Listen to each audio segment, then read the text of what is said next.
The moment Lena Hart's water broke in the cardiac wing of Mercy General, her carefully constructed lie shattered with it. For 7 months, she'd hidden her pregnancy beneath oversized scrubs, planning her escape from the man who could never know about their child. But as contractions ripped through her body and her coworker Sophie rushed her to labor and delivery, Lena's worst nightmare materialized. Adrian Moretti, the crime boss she'd spent months running from, walked through the door with the calm certainty of someone who'd known exactly where she was all along. Stay with me until the end, hit that like button, and comment your city so I can see how far this story reaches. The fluorescent lights of Mercy General's cardiac wing hummed their eternal song at 2:47 a.m., casting everything in that particular shade of institutional white that made even the living look half dead. Lena Hart had learned to love these quiet hours, when the chaos of the day shift faded into something manageable. Just her, the monitors, and patients who were usually too sedated or too tired to ask questions she didn't want to answer. She moved through room 412 with practiced efficiency, checking Mr. Peterson's vitals with hands that had steadied 1,000 racing hearts. Her oversized navy scrubs, 3 sizes too big and carefully selected, hung loose around her frame, hiding what 7 months of careful deception had kept secret. The fabric shifted as she reached for the blood pressure cuff, and she felt it, a tightening across her abdomen that made her pause mid-motion. Not now. Please, not now. The sensation passed after 10 seconds. Braxton Hicks, she told herself. Practice contractions. Perfectly normal at 31 weeks. Nothing to worry about. She had 9 weeks left. 9 weeks to finish her plan, to save enough money, to disappear completely before... Lena? Mr. Peterson's watery blue eyes focused on her with surprising clarity for a man who'd had a triple bypass 6 hours ago. You all right, sweetheart? You look pale. She manufactured her professional smile, the one that had gotten her through nursing school and 3 years at Mercy General, and 7 months of the most elaborate lie of her life. I'm fine, Mr. Peterson. Just a long shift. How's your pain level? 3 out of 10. Not bad for someone who had his chest cracked open like a walnut. He attempted a weak grin. You sure you're okay? You've been good to me. If something's wrong... Everything's fine, Lena interrupted, her voice firmer than she intended. She gentled her tone. Really, now get some rest. Dr. Patel will be by in the morning. She escaped into the hallway before he could press further. The corridor stretched before her in both directions, empty except for the distant sound of someone's IV pump beeping an alert. Lena pressed her back against the cool wall, one hand unconsciously moving to her stomach beneath the concealing fabric of her scrubs. Survive 2 more months, she reminded herself. Just 2 more months. Then Vegas, the baby, Adrian Moretti, all of it becomes someone else's story. The name alone made her breath catch. Even thinking it felt dangerous, like summoning something dark and inevitable. Adrian Moretti, the man who'd ruined her life in the span of one perfect, terrible night 8 months ago. She could still remember every detail with the kind of clarity reserved for car accidents and natural disasters. The medical conference in Las Vegas that her hospital had paid for. The hotel bar where she'd gone to decompress after a particularly brutal panel on cardiac trauma protocols. The stranger with storm gray eyes who'd bought her a drink and asked intelligent questions about her work. The conversation that had flowed like water, natural and effortless. The first easy thing in her life since her engagement had imploded 6 months prior. She'd known it was reckless. She'd known it was stupid. She'd done it anyway, gone up to his suite, let him touch her in ways that made her forget her own name, lost herself in pleasure that felt like rebellion and freedom, and everything. Her careful, controlled life had been missing. She'd left at dawn without waking him. No names exchanged, no numbers swapped, just a perfect, anonymous mistake she could tuck away and never think about again. Except 3 weeks later, when the test came back positive. And 4 weeks after that, when she'd been scrolling through news articles during a lunch break and seen his face. Adrian Moretti, alleged crime boss, expands territory into West Coast operations. The photograph had stolen her breath. Same storm gray eyes, same sharp jawline, same hands that had mapped every inch of her skin. But the caption beneath the photo had transformed her perfect mistake into something exponentially more dangerous. Words like organized crime and federal investigation and suspected ties to international trafficking had rewritten their entire encounter. Lena had thrown up in the staff bathroom. Then she'd made her plan. No one could know. Not her parents in Ohio, not her coworkers. Definitely not Adrian Moretti, who operated in a world where children were leverage and complications were eliminated with terrifying efficiency. She would hide the pregnancy, save every penny from her paychecks, and the moment the baby was born, she would vanish. A new city, a new name, a new life where crime bosses couldn't reach her. It had worked for 7 months. 7 months of oversized scrubs and careful angles and claiming she'd gained weight from stress eating. 7 months of working brutal doubles to pad her escape fund. 7 months of... The contraction hit like a fist closing around her entire midsection. Lena gasped, one hand flying out to brace against the wall. This wasn't Braxton Hicks. This was different, deeper, more insistent. Pain radiated from her lower back around to her abdomen in a vice grip that made her vision blur at the edges. Breathe, she whispered to herself. Just breathe through it. The contraction peaked and held for 15 seconds. She counted them, nurses training overriding panic, before slowly releasing its grip. Lena sagged against the wall, her scrub top now damp with sweat. False labor. It had to be false labor. Stress could trigger it. She'd been on her feet for 11 hours straight. Her body was just protesting. She had 9 weeks left. The baby wasn't coming yet. The baby couldn't come yet. Lena? She looked up to find Sophie Chen standing 5 feet away, her best friend's dark eyes sharp with concern. Sophie worked the same cardiac wing, had started at Mercy General the same week as Lena, and possessed a bullshit detector that had survived 3 years of nursing school and countless hospital politics. Hey! Lena straightened, willing her face into neutral lines. What's up? Sophie's gaze traveled slowly from Lena's face to her white-knuckled grip on the wall rail. You look like you're about to pass out. What's wrong? Nothing, just tired. Lena. I'm fine, Soph, really. Sophie closed the distance between them in 3 strides. You've been fine for 7 months. You've been fine through weight gain you won't talk about, through refusing to go out for drinks, through wearing scrubs that could fit 2 of you. Her voice dropped. I'm not stupid, and I'm not blind. Lena's throat tightened. Sophie, how far along are you? The question landed like a bomb in the quiet hallway. For a moment, Lena considered maintaining the lie, but another contraction was building. She could feel it gathering in her lower back, and suddenly the weight of 7 months of secrets felt impossibly heavy. 31 weeks, she whispered. Sophie's eyes widened. 31, Jesus Christ, Lena. You've been working 12-hour shifts on a cardiac unit while 7 months pregnant? I needed the money. For what? Is someone after you? Are you in trouble? Yes, Lena thought. Yes, I'm in so much trouble you can't even imagine. She opened her mouth to answer, but the second contraction hit with the force of a freight train. This time, Lena couldn't suppress the small sound of pain that escaped her throat. She doubled over, one hand pressed to her stomach beneath the concealing scrubs. Sophie's hand was on her shoulder immediately. Lena? Lena, talk to me. Contraction, Lena managed through gritted teeth. But it's fine, it's just false labor, stress. I'll drink some water and... Warm liquid suddenly flooded down her legs, soaking through her scrub pants in a rush that left no room for denial. Your water just broke, Sophie said, her voice shifting into the calm, clinical tone she used in emergencies. We need to get you to labor and delivery right now. No. Lena grabbed Sophie's arm, panic overriding pain. No hospitals, no paperwork. No, you're in a hospital and your baby is coming 9 weeks early. We don't have a choice. Sophie was already pulling out her phone. I'm calling for a wheelchair. Sophie, please. Desperation made Lena's voice crack. You don't understand. I can't. There are things, people. I need to leave the city first. I need to... Another contraction, stronger than the last, cut off her words. Lena felt her knees buckle. Sophie caught her, surprisingly strong for someone who barely topped 5 feet. The only place you're going is upstairs, Sophie said firmly. Everything else can wait. It can't. Lena was crying now, terror mixing with pain. The baby's father, he can't know. If there's any record, any paperwork with my name, is he dangerous? The question stopped Lena cold. Images flashed through her mind.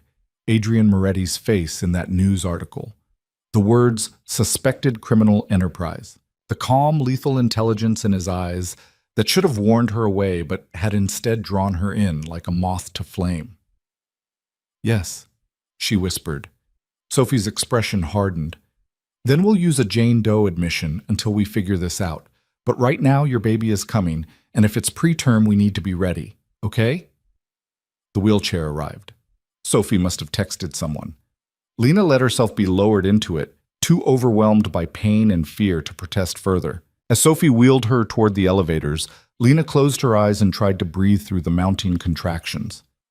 This isn't happening. This isn't how it was supposed to go. I had a plan. I had 2 more months. The elevator doors opened with a cheerful ding that felt wildly inappropriate.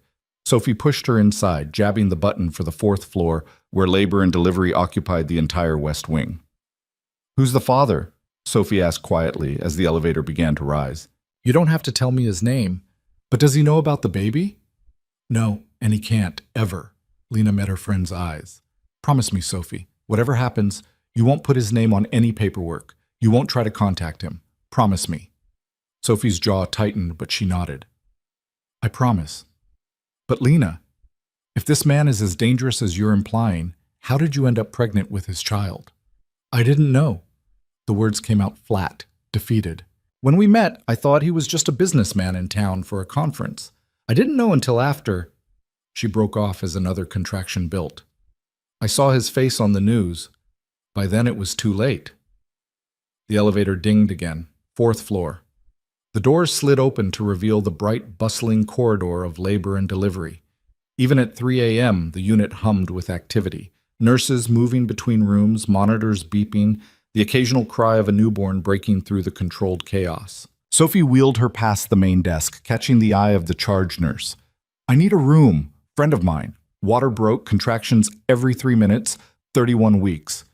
The charge nurse, Marianne, Lena recognized her from hospital training seminars, looked down and did a double take. "Lena? Oh, honey, why didn't you tell us?" "It's complicated." Lena gripped the wheelchair arms as another wave of pain hit. "Can we skip the interrogation and just—" "Room 7 is open," Marianne interrupted, already moving. "Sophie, get her changed and on monitors. I'll page the OB on call." She paused, studying Lena's face. "Do you have a birth plan? Someone you want us to call?" "No one," Lena said quickly. "No calls. No contacts. Just me." Marianne's expression flickered, disapproval mixed with concern, but she nodded. "Your choice. Let's focus on the baby." Our room 7 was standard labor and delivery fare, monitoring equipment, a bed that could transform into various positions, pale blue walls meant to be soothing. Sophie helped Lena change into a hospital gown, her friend's hands gentle as she navigated around Lena's swollen belly. "Jesus," Sophie breathed, seeing Lena's pregnant form fully revealed for the first time. "How did you hide this?" "Practice, baggy clothes, avoiding everyone." Lena eased herself onto the bed with Sophie's help. "I got good at being invisible." "Too good." Sophie began attaching the fetal monitor, her movements efficient and practiced.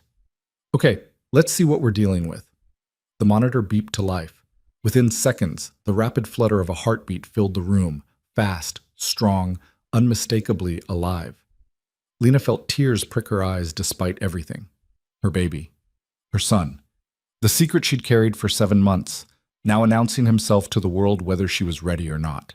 "Heart rate looks good," Sophie said, adjusting the second monitor around Lena's abdomen to track contractions.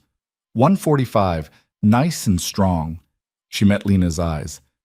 "You know, for someone who's been hiding a pregnancy and planning to vanish, you grew a pretty healthy baby." "I took my prenatals, stayed hydrated, ate right." Lena's voice wavered. "I wanted to keep him safe, even if I couldn't—" Another contraction cut her off. She gripped the bed rails, riding the wave of pain that seemed to stretch on forever. Sophie checked her watch. 2.5 minutes since the last one. "They're getting closer." She squeezed Lena's hand. "I'm going to check your cervix, okay? Need to see how far along you are." The exam was uncomfortable and humiliating and necessary. Sophie's face remained professionally neutral throughout, but Lena saw the flicker of concern in her eyes. 6 centimeters, Sophie announced, snapping off her gloves. You're in active labor, hun. This baby is coming tonight. Panic surged through Lena's chest. It's too early. He's only 31 weeks. He needs more time. 31 weekers do well, Sophie said firmly. We have an excellent NICU here. The on-call OB is Dr. Martinez. She's fantastic with preterm births. You're in the best possible place. I'm in the worst possible place. Lena struggled to sit up, her mind racing. Sophie, I can't be here. My name is in the system now. If anyone checks, if he finds out, who is this guy? Sophie demanded. What kind of man are you so terrified of that you'd rather give birth in hiding than risk him knowing? Lena opened her mouth to answer, but the door to room 7 opened. Dr. Martinez walked in, 50-something, graying hair pulled back in a neat bun, the kind of calm competence that came from 20 years of catching babies. All right, let's see what we have here. She washed her hands, reviewing the monitor strips. Lena Hart, 31 weeks, spontaneous rupture of membranes. How are you feeling? Terrified, Lena admitted. That's normal. Dr. Martinez smiled warmly. First baby? Yes. Any complications during the pregnancy? Gestational diabetes? High blood pressure? No, everything was normal. Lena gasped as another contraction peaked. I had prenatal care. Different clinic, paid cash. They have my records under... She stopped herself. Giving false names to medical professionals was probably illegal. Dr. Martinez's expression sharpened. Under what name? Does it matter? Sophie interjected. She's here now. The baby is coming. Can we focus on that? The doctor held Sophie's gaze for a long moment, then nodded. Fair enough. Let me do an exam. The next several minutes passed in a blur of clinical assessments and mounting pain. Lena tried to focus on breathing, on staying calm, on anything except the reality that her carefully constructed plan was disintegrating with each contraction. 7 centimeters, Dr. Martinez announced. Progressing quickly. We'll need to notify the NICU team. With a 31-weeker, we want pediatrics in the room at delivery. She made notes on her tablet. Lena, is there anyone you want us to call? The baby's father? Your family? No. The word came out harder than Lena intended. No one. I'm doing this alone. Dr. Martinez's expression softened. You don't have to. Whatever situation you're in, you can't help with my situation, Lena interrupted. No one can. Just help me deliver this baby safely. That's all I need. The doctor studied her for a long moment, then nodded. All right, Sophie, stay with her. I'm going to prep the team. She paused at the door. Lena, you're not the first woman to walk into this hospital with secrets, and you won't be the last. Whatever you're running from, it stops at this door. In here, you're just a mother having a baby. Understood? Lena felt her throat tighten. Thank you. After Dr. Martinez left, Sophie pulled a chair close to the bed and took Lena's hand. She's right, you know. Whatever happens, we'll handle it. You're not alone. You don't know what you're saying. Lena squeezed her friend's hand as another contraction built. The baby's father, he's not just dangerous, he's powerful. The kind of powerful that makes people disappear. If he knew about this child...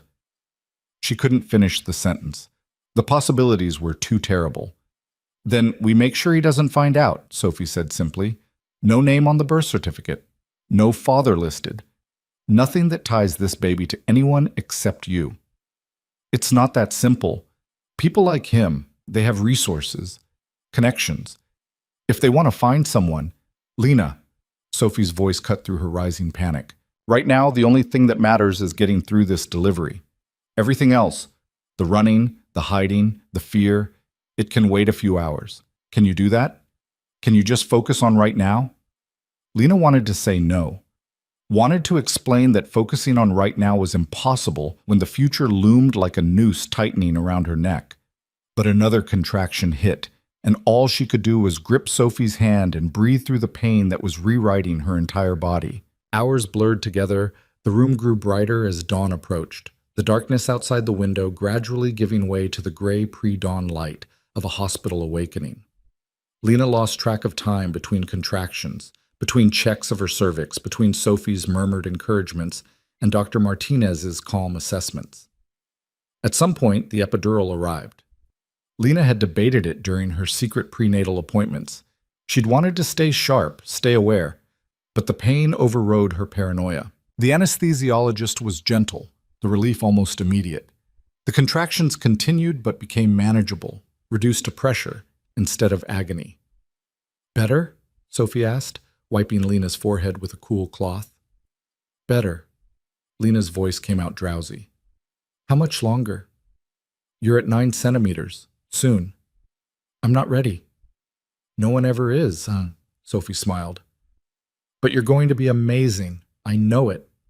Lena closed her eyes, trying to find some center of calm in the chaos. Instead, her mind drifted back to that night in Vegas, to Adrian Moretti's hands on her skin, to the way he'd looked at her like she was the only person in the room worth seeing, to the dangerous, intoxicating feeling of being wanted by someone who operated outside every rule she'd ever followed. She'd Googled him obsessively after discovering his identity, read every article, every speculation about his operations. Adrian Moretti had built an empire from his family's legacy, legitimate businesses that served as fronts for less legitimate enterprises. Money laundering, protection rackets, trafficking routes that spanned 3 continents. The FBI had been investigating him for years but couldn't make anything stick. He was too careful, too insulated, too ruthlessly intelligent. And she'd let him touch her, let him inside her body, let him create the child now fighting to be born 9 weeks too early. "Lena?" Dr. Martinez's voice pulled her back to the present. "You're at 10 centimeters. It's time to push." Terror and relief flooded through her in equal measure. "Now?" "Now." The doctor positioned herself at the foot of the bed. "Sophie, support her shoulders. Lena, when the next contraction comes, I need you to push. Long, steady pressure. Can you do that?" Lena nodded, her mouth too dry for words. The NICU team had assembled in the corner, 2 nurses and a neonatologist, ready to assess the baby the moment he arrived. Sophie moved to her side, one hand on Lena's shoulder, the other holding her hand. "You've got this," Sophie whispered. "I'm right here." The next contraction built, and Lena bore down with everything she had. The epidural dulled the pain, but she could still feel the immense pressure, the sensation of her body opening to let her son enter the world. "Good, doctor," Martinez encouraged. "Again, big push." Lena pushed, and pushed, and pushed until her vision blurred and sweat poured down her face, and Sophie's voice became the only anchor keeping her tethered to reality. "The head's crowning," Dr. Martinez announced. "One more big push, and we'll have him." Lena gathered every ounce of strength left in her exhausted body and pushed. She felt the moment her son left her body, a sudden absence, a relief so profound it bordered on loss. Then a sound pierced the room, a thin, angry cry that meant alive, meant breathing, meant real. "It's a boy," Dr. Martinez said, her voice warm with satisfaction. "A beautiful boy." The NICU team swarmed immediately, whisking the baby to the warming table for assessment. Lena tried to see him through the cluster of medical professionals, catching only glimpses. Impossibly tiny limbs, a shock of dark hair, skin that looked almost translucent in the harsh lights. "Is he okay?" Her voice cracked. "Please, is he—" "Breathing on his own," the neonatologist called out. 4 pounds, 2 ounces. APGAR of 7 at 1 minute. Could be worse for 31 weeks. Relief made Lena's entire body sag against the bed. Breathing on his own. That was good. That was better than she'd dared hope. "We're going to take him to the NICU for observation," the neonatologist continued, already preparing the transport isolette. "Standard protocol for preemies, but he looks strong, Mom. You did good." "Can I—" Lena reached out one trembling hand. "Can I see him? Just for a second?" The team exchanged glances, then carefully brought the tiny bundle to her bedside. Lena's breath caught. Her son, lay wrapped in hospital blankets, his eyes scrunched shut, his miniature fists waving in apparent outrage at the indignity of being born. But it was his face that made Lena's heart stop. Even premature, even impossibly small, she could see it, the sharp jawline, the shape of his eyes, the unmistakable stamp of genetics that proclaimed exactly who had fathered this child. He looked like Adrian Moretti. Not identical. He was too young, too unformed for that. But the resemblance was there, undeniable, a truth written in bone structure and DNA that no amount of running could erase. "Hi," Lena whispered, her vision blurring with tears. "Hi, baby. I'm your mom. I'm—" Her voice broke. "I'm so sorry. I'm so sorry for all of it." "We need to take him now," one of the NICU nurses said gently. "You can visit as soon as you're recovered from delivery." They wheeled him away before Lena could protest. She watched the isolette disappear through the door, taking her son to a place of monitors and incubators and constant surveillance. Safe, but separate. Protected, but not with her. "He's beautiful," Sophie said softly. "Lena, he's perfect. He looks like his father." Lena closed her eyes against the tears. "Anyone who knows Adrian Moretti would see it. The resemblance it's too obvious." "Then it's good you're leaving the city," Sophie said. "By the time this baby is old enough for the resemblance to matter, you'll be long gone." Lena wanted to believe that. Wanted to believe she could still salvage her plan, could still disappear with her son before Adrian's network pieced together what had happened. "You did beautifully, Lena. Rest now." "You did beautifully, Lena. Rest now. We'll monitor you for a few hours, then move you to a postpartum room." "When can I see him again?" "Once you're settled. The NICU has visiting hours, but for mothers, it's pretty much any time." She made a final note on her tablet. "Have you thought about a name?" Lena opened her mouth to answer, but the door to room 7 opened again. She expected another nurse, a hospital administrator maybe, come to process paperwork. What she got instead made her heart stop completely. Adrian Moretti walked into the room like he owned it. He looked exactly as she remembered, 6 feet of lethal grace wrapped in an immaculately tailored charcoal suit that probably cost more than her car. Storm gray eyes swept the room in one assessing glance before settling on her face with laser focus. His dark hair was shorter than it had been in Vegas, his jaw shadowed with carefully maintained stubble. He moved with the kind of confidence that came from never, ever being told no. Behind him, 2 men in equally expensive suits took positions flanking the door. Security, enforcers. The kind of men whose job descriptions included words like eliminate threats. Yet every person in the room froze. "What?" Dr. Martinez started. "Out," Adrian said quietly. His voice was exactly as Lena remembered, smooth, cultured, with an edge of steel that made it clear this wasn't a request. "Everyone except Lena. Now." "This is a hospital," Dr. Martinez said sharply. "You can't just—" Adrian pulled something from his jacket, Lena couldn't see what, and handed it to the doctor. "Doctor." Martinez's expression went from angry to shocked to carefully neutral in the span of 3 seconds. "Of course," she said, her voice suddenly professional and distant. "We'll give you some privacy." She gestured to Sophie and the remaining nurse. "Let's step outside." "No." Lena's voice came out as a croak. "Sophie, don't."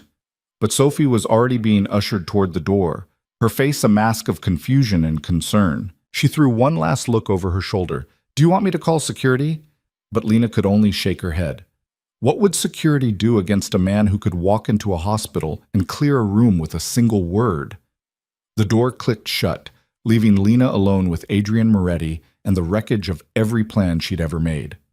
He stood at the foot of her bed, his hands in his pockets, his expression unreadable. "Hello, Lena."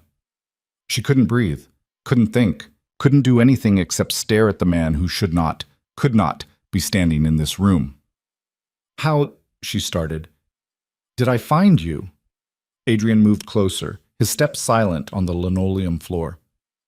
"I've known where you were for 6 months, from the moment you started showing and had to change your buying patterns, from the moment you applied for extended leave starting in March. From the moment you started researching cities in the Midwest with good schools and low crime rates." He stopped beside her bed, looking down at her with those impossibly gray eyes. "Did you really think you could hide from me?" Terror crystallized into something sharp and cold in Lena's chest. "You've been watching me for months." "Protecting you," he corrected. "There's a difference." "Protecting," Lena's voice rose. "You've been stalking me, invading my privacy, tracking my every move." "You're carrying my child," Adrian interrupted, his voice still calm but with a note of steel beneath it. "What exactly did you expect me to do?" Let you disappear? Let my son be raised by a woman who thinks running and hiding is a viable life plan? He's not, but the lie died in her throat. Of course Adrian knew. Of course he'd had DNA tested somehow, maybe from a discarded coffee cup or a strand of hair. Men like him didn't leave things to chance. This baby is mine. You have no rights. I have every right. Adrian's hand moved, and suddenly he was holding a folder. He opened it, revealing papers covered in legal terminology. This is a petition for paternity establishment, to be filed the moment I have a DNA sample from our son. I have 3 different law firms on retainer. I have connections in family court that will ensure any custody battle goes in my favor. And I have the resources to make your life very, very difficult if you try to keep my child from me. Lena felt the room tilt. You can't. I won't let you. You don't have a choice. Adrian set the folder on the bedside table. But I'm not here to threaten you, Lena. I'm here to offer you a deal. I don't want anything from you. You want your son safe. So do I. He pulled up a chair, the same one Sophie had occupied, and sat down, bringing himself to eye level with her. I know what you think of me. I know what you've read. And I won't insult your intelligence by claiming I'm a saint. But I'm a father, and that changes everything. You don't even know him. I will.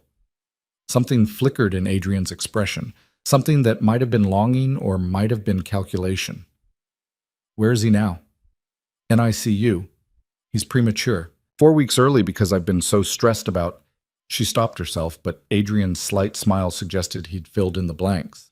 Stressed about me, he finished. Ironic, since if you'd come to me when you first found out, I could have provided the best prenatal care money could buy. Private doctors. No stress. No working 12-hour shifts while 7 months pregnant. His voice hardened. What were you thinking? I was thinking I didn't want my child raised in a world where people disappear and the FBI investigates your family business. Lena pushed herself up higher in the bed, ignoring the sharp protest from her exhausted body. I was thinking that one night, one stupid, reckless night, shouldn't condemn my son to a life of looking over his shoulder. Adrian was quiet for a long moment. When he spoke again, his voice was softer. You're not wrong to be afraid. The life I lead isn't safe. It isn't simple. And if I could change it for our son, I would. He leaned forward. But I can't change who I am. I can only promise that anyone who threatens him will cease to exist. Anyone who tries to use him against me will regret it. And anyone who tries to take him from me, including you, Lena, will discover that there are limits to my patience. The threat was delivered so calmly, it took Lena a moment to register it. Are you threatening me? I'm promising you. Adrian's gray eyes held hers. But I'm also offering you a partnership. Not marriage. I'm not naive enough to think you'd accept that. But a co-parenting arrangement that gives our son the best of both worlds. My protection and resources. Your love and presence. A real family, even if it's not a traditional one. I don't trust you. I don't expect you to. Not yet. He stood, straightening his suit jacket. But you will, because I'm going to prove to you that I'm exactly what our son needs. He moved toward the door, then paused. I'm having you move to a private suite on the 6th floor. Better security, better amenities. The NICU team will set up visiting access for both of us. And before you protest, this isn't a request. I've already handled the paperwork. You can't just... I can! And I did! Adrian opened the door. His security detail straightened to attention. Rest, Lena. We'll talk more when you've recovered. He glanced back at her, and for just a moment his expression softened. Thank you. For keeping him safe. For carrying him even when you were terrified. For being stronger than you had any right to be. I mean that. Then he was gone, leaving Lena alone in a delivery room that suddenly felt impossibly small. She stared at the closed door, her mind reeling. Adrian had known. For months, he'd known exactly where she was, what she was planning, and he'd simply waited, watched, protected from the shadows while she'd convinced herself she was in control. The folder lay on the bedside table like a ticking bomb. Lena reached for it with shaking hands, flipping through pages of legal jargon that all pointed to one inescapable conclusion. Adrian Moretti had no intention of letting her disappear with their son. A knock on the door made her jump. Sophie slipped inside, her eyes wide. Was that who I think it was? Adrian Moretti? Lena's voice sounded hollow to her own ears. The baby's father. Sophie sank into the chair Adrian had vacated. Jesus Christ, Lena. When you said powerful and dangerous, I was thinking like a corrupt politician or something, not... She gestured helplessly at the door. Not that. I didn't know. When we met, I didn't know. But he knows now. And he just walked into a hospital and cleared a room like he owned the place. What are you going to do? Lena looked down at the folder in her lap, at the papers that spelled out exactly how little control she had left, at the reality that her son, her beautiful, premature, impossibly small son, was now caught between a mother who wanted to protect him and a father who had the resources to claim him. I don't know, she whispered. I honestly don't know. The private suite on the 6th floor looked nothing like a hospital room. Lena stood in the doorway 2 hours later, still wearing her hospital gown under a borrowed robe, and tried to process what she was seeing. Crown molding traced the ceiling. Hardwood floors gleamed beneath recessed lighting. The bed, an actual bed, not a hospital contraption, sat against one wall draped in Egyptian cotton sheets. A sitting area occupied the corner. Leather couch, flat-screen television, a coffee table that probably cost more than her monthly rent. This is insane, she whispered. The nurse who'd escorted her, a young woman named Rachel with kind eyes and the kind of discretion that came from working in a wing reserved for VIP patients, smiled apologetically. Mr. Moretti was very specific about your comfort. There's a private bathroom through that door, kitchen alcove with a stocked refrigerator. And this, she gestured to a panel on the wall, controls everything, temperature, lighting, privacy screens on the windows. I don't want his money. Lena moved into the room on unsteady legs, her body still aching from delivery. I didn't ask for any of this. I understand. Rachel's tone suggested she'd had this conversation before with other reluctant guests. But you're recovering from giving birth to a premature baby. At the very least, you deserve a comfortable place to rest between NICU visits. She set a folder on the nightstand. Visiting protocols are inside. The NICU is 1 floor down. You can go whenever you're ready. After Rachel left, Lena sank onto the edge of the bed and buried her face in her hands. Everything was spinning out of control at a velocity that made her head hurt. 6 hours ago, she'd been working a cardiac shift and maintaining her carefully constructed lie. Now her son was in the NICU. Adrian Moretti knew everything, and she was sitting in what amounted to a luxury hotel room inside a hospital. Her phone buzzed. Sophie's name lit the screen. Are you okay? Where did they take you? Lena typed back with shaking fingers. 6th floor, private suite. It's like a 5-star hotel. He really did that? Jesus, do you want me to come up? No, I need to see my baby. Then I need to think. Call me if you need anything. I mean it, anything. Lena set the phone aside and opened the folder Rachel had left. Visiting protocols, medical updates, contact information for the NICU staff. And tucked at the back, a handwritten note on heavy cardstock embossed with initials she recognized. AM. The baby needs a name. I'd like to discuss it when you're ready. Adrian. She crumpled the note and threw it across the room, then immediately felt childish for the gesture. Adrian was right. Their son needed a name. She'd avoided thinking about it for months, superstitious that naming him would make the pregnancy too real, would jinx her chances of escaping. Now she had no choice. 20 minutes later, after forcing herself into a fresh hospital gown and pulling her hair into something resembling order, Lena made her way to the elevator. The 5th floor NICU occupied the entire east wing, accessed through security doors that required badge access. She pressed the intercom. Name and relationship to patient? A voice crackled through the speaker. Lena Hart. I'm here to see my son. He was admitted this morning. 4 pounds, 2 ounces, 31 weeks. A pause, then, come in, Ms. Hart. Room 3. The doors clicked open. Lena stepped into a world of controlled chaos, monitors beeping in synchronized rhythm, nurses moving between isolettes with quiet efficiency, the occasional cry of a baby piercing the antiseptic air. Signs everywhere reminded visitors to wash hands, to keep voices low, to respect the fragile lives fighting for strength behind plastic walls. Room 3 was a private bay, which shouldn't have surprised her. Of course, Adrian had arranged for private accommodations. Of course, he'd ensured their son wouldn't be in the general NICU population where anyone could see him. Her baby lay in an isolette under warming lights, his tiny chest rising and falling with reassuring regularity. Someone, the NICU staff probably, had put a blue knit cap on his head and wrapped him in a blanket covered in tiny elephants. IV lines snaked from one impossibly small hand. Monitor leads dotted his chest beneath the blanket. Lena felt her knees go weak. "Ms. Hart?" A woman in scrubs approached, African-American, maybe 40, with warm eyes and the competent air of someone who'd spent years in neonatal care. Her badge read, Dr. Nicole Porter, Neonatology. "I'm Dr. Porter. I've been overseeing your son's care since admission." "How is he?" Lena's voice cracked. "Please tell me he's okay." "He's doing remarkably well for a 31-weeker. Dr. Porter pulled up his chart on a nearby tablet. "Breathing entirely on his own. No respiratory support needed, which is excellent. Heart rate steady. We've got him on IV fluids and monitoring his blood sugar, but so far, no complications. He's a fighter."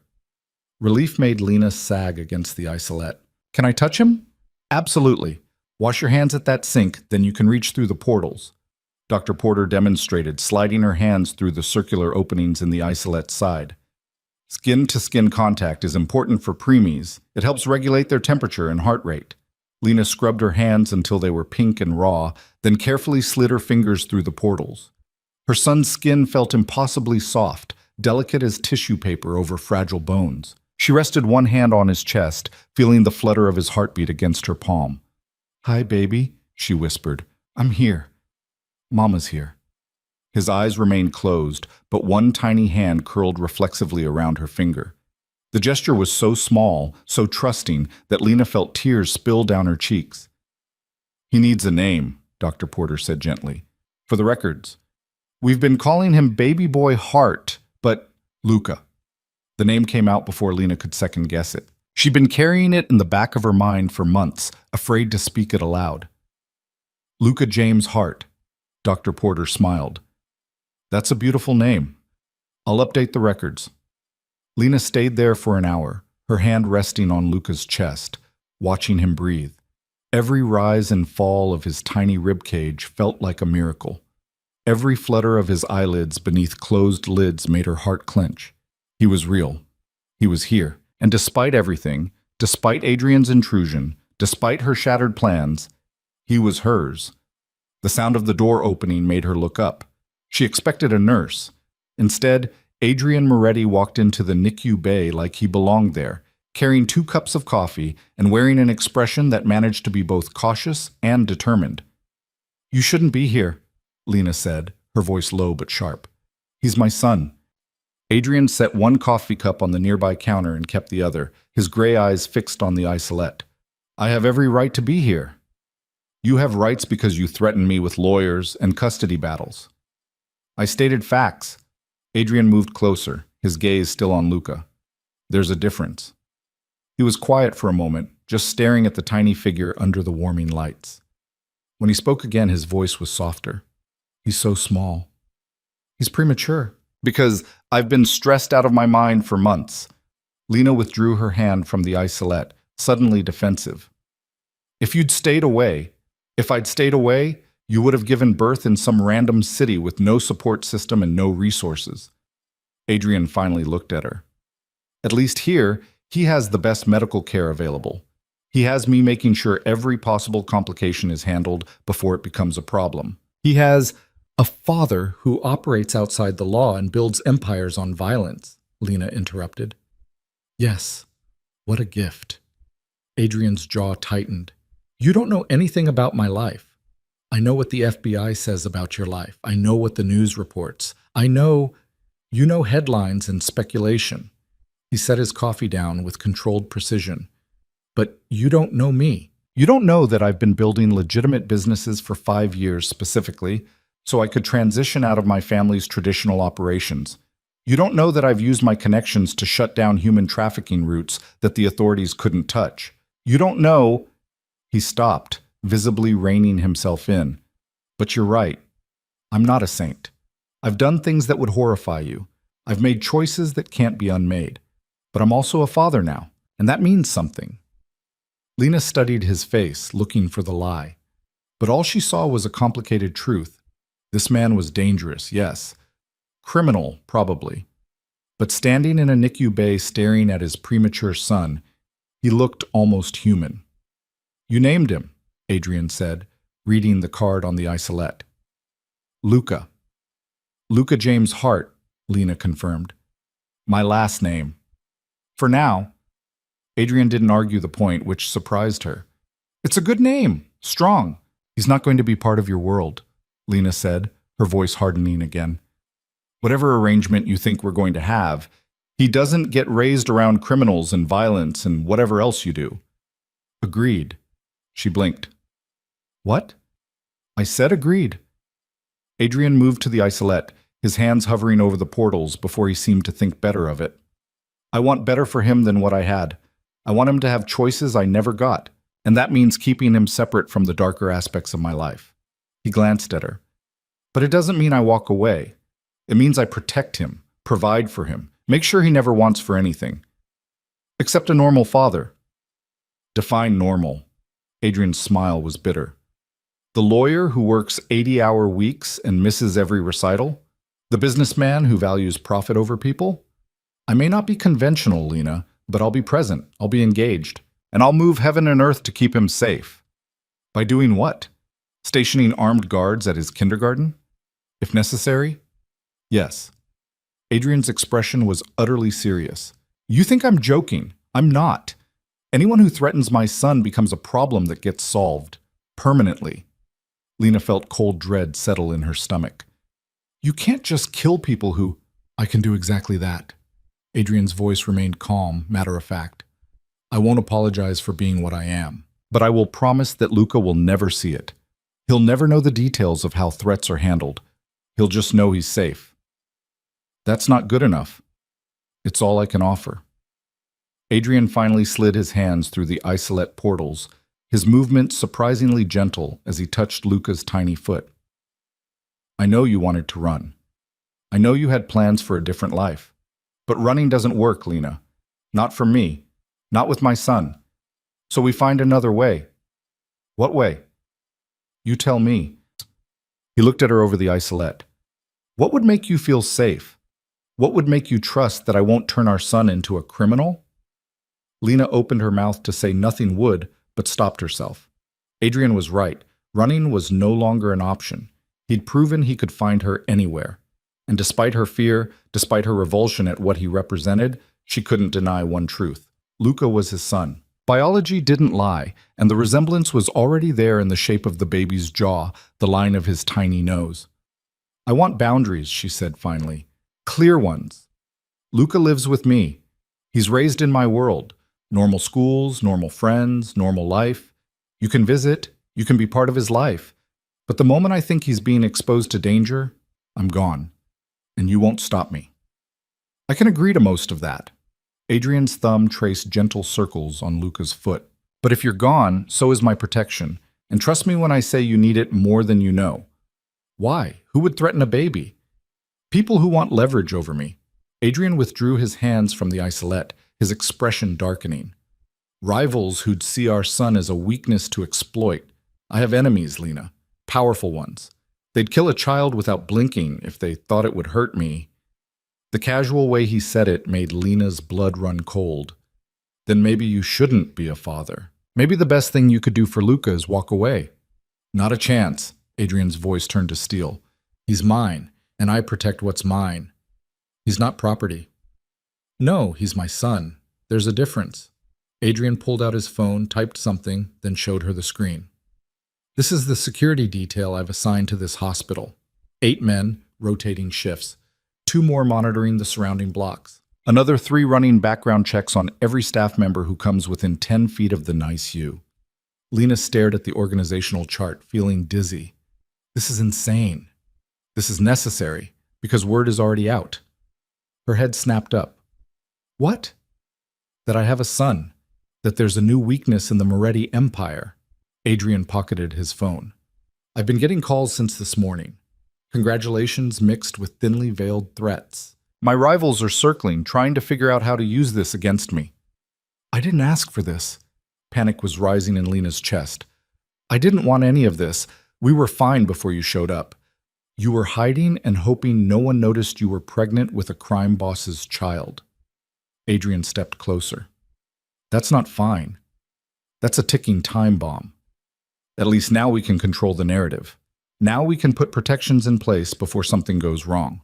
Or we could have avoided all of it if you'd just used protection in Vegas. The words came out sharper than she intended, but Adrian didn't flinch. Fair point, but we didn't. And now we deal with the consequences. He gestured to Luca. That's not a consequence I regret. Despite everything, Lena felt her throat tighten. Because looking at her son, at their son, she couldn't regret him either. He was innocent in all of this. A tiny life caught between two worlds, neither of which was equipped to give him what he deserved. I need time, she said quietly, to think, to figure out what comes next. You have it. Adrian moved toward the door, then paused. But while you're thinking, remember this. I'm not going anywhere. I'm not walking away. And anyone who tries to hurt our son will discover exactly how ruthless I can be. He met her eyes. That includes you, Lena. If you try to run with him, I will find you. And I won't be this reasonable the second time. Then he was gone, leaving Lena alone with Luca and a terror that felt like it might consume her whole. She stood there for a long time, just watching her son breathe. Eventually, Dr. Porter came back to check vitals and gently suggested Lena get some rest. The first few days after delivery were crucial for recovery, especially after a premature birth. Lena nodded mechanically and made her way back to the sixth-floor suite. The luxury that had seemed absurd earlier now felt like a cage. Beautiful, comfortable, but still a trap she couldn't escape. Her phone buzzed. Sophie again. I'm coming up. Don't argue. 10 minutes later, Sophie arrived carrying a bag from the hospital cafeteria and a determination that reminded Lena why they'd become friends in the first place. Sophie didn't take no for an answer. She also didn't pull punches. You look like hell, Sophie announced, setting the bag on the coffee table. When's the last time you ate? I don't remember. Great, eat this. Sophie pulled out a sandwich, chips, and a bottle of orange juice. And while you're eating, you're going to tell me everything. Starting with how Adrian Moretti knew to show up at the exact moment you gave birth. Lena took the sandwich because her hands needed something to do. He's been watching me for months. He knew I was pregnant, knew where I lived, where I worked, what I was planning. And he just let you keep planning. Why not confront you earlier? I don't know. Lena took a bite of sandwich she couldn't taste. Maybe he was waiting to see what I'd do. Maybe he wanted me to think I had control. Or maybe... She stopped, a horrible thought occurring to her. Maybe he was waiting for the baby to be born so he could use legal leverage. Can't file for paternity rights on an unborn child. Sophie swore quietly. That's calculated as hell. That's who he is. Everything is calculated. Lena set the sandwich down, her appetite gone. He walked into that delivery room and cleared everyone out with a single word. He moved me to this suite without asking.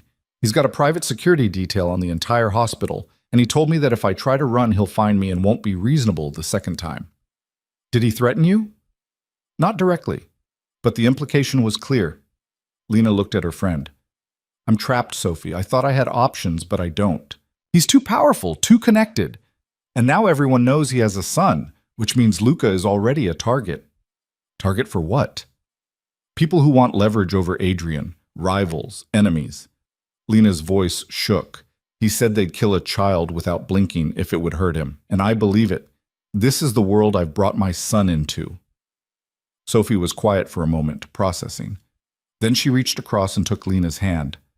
Okay, so running isn't an option. What else do you have?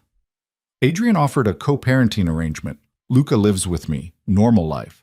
But Adrian gets visitation and provides protection. Lena laughed bitterly.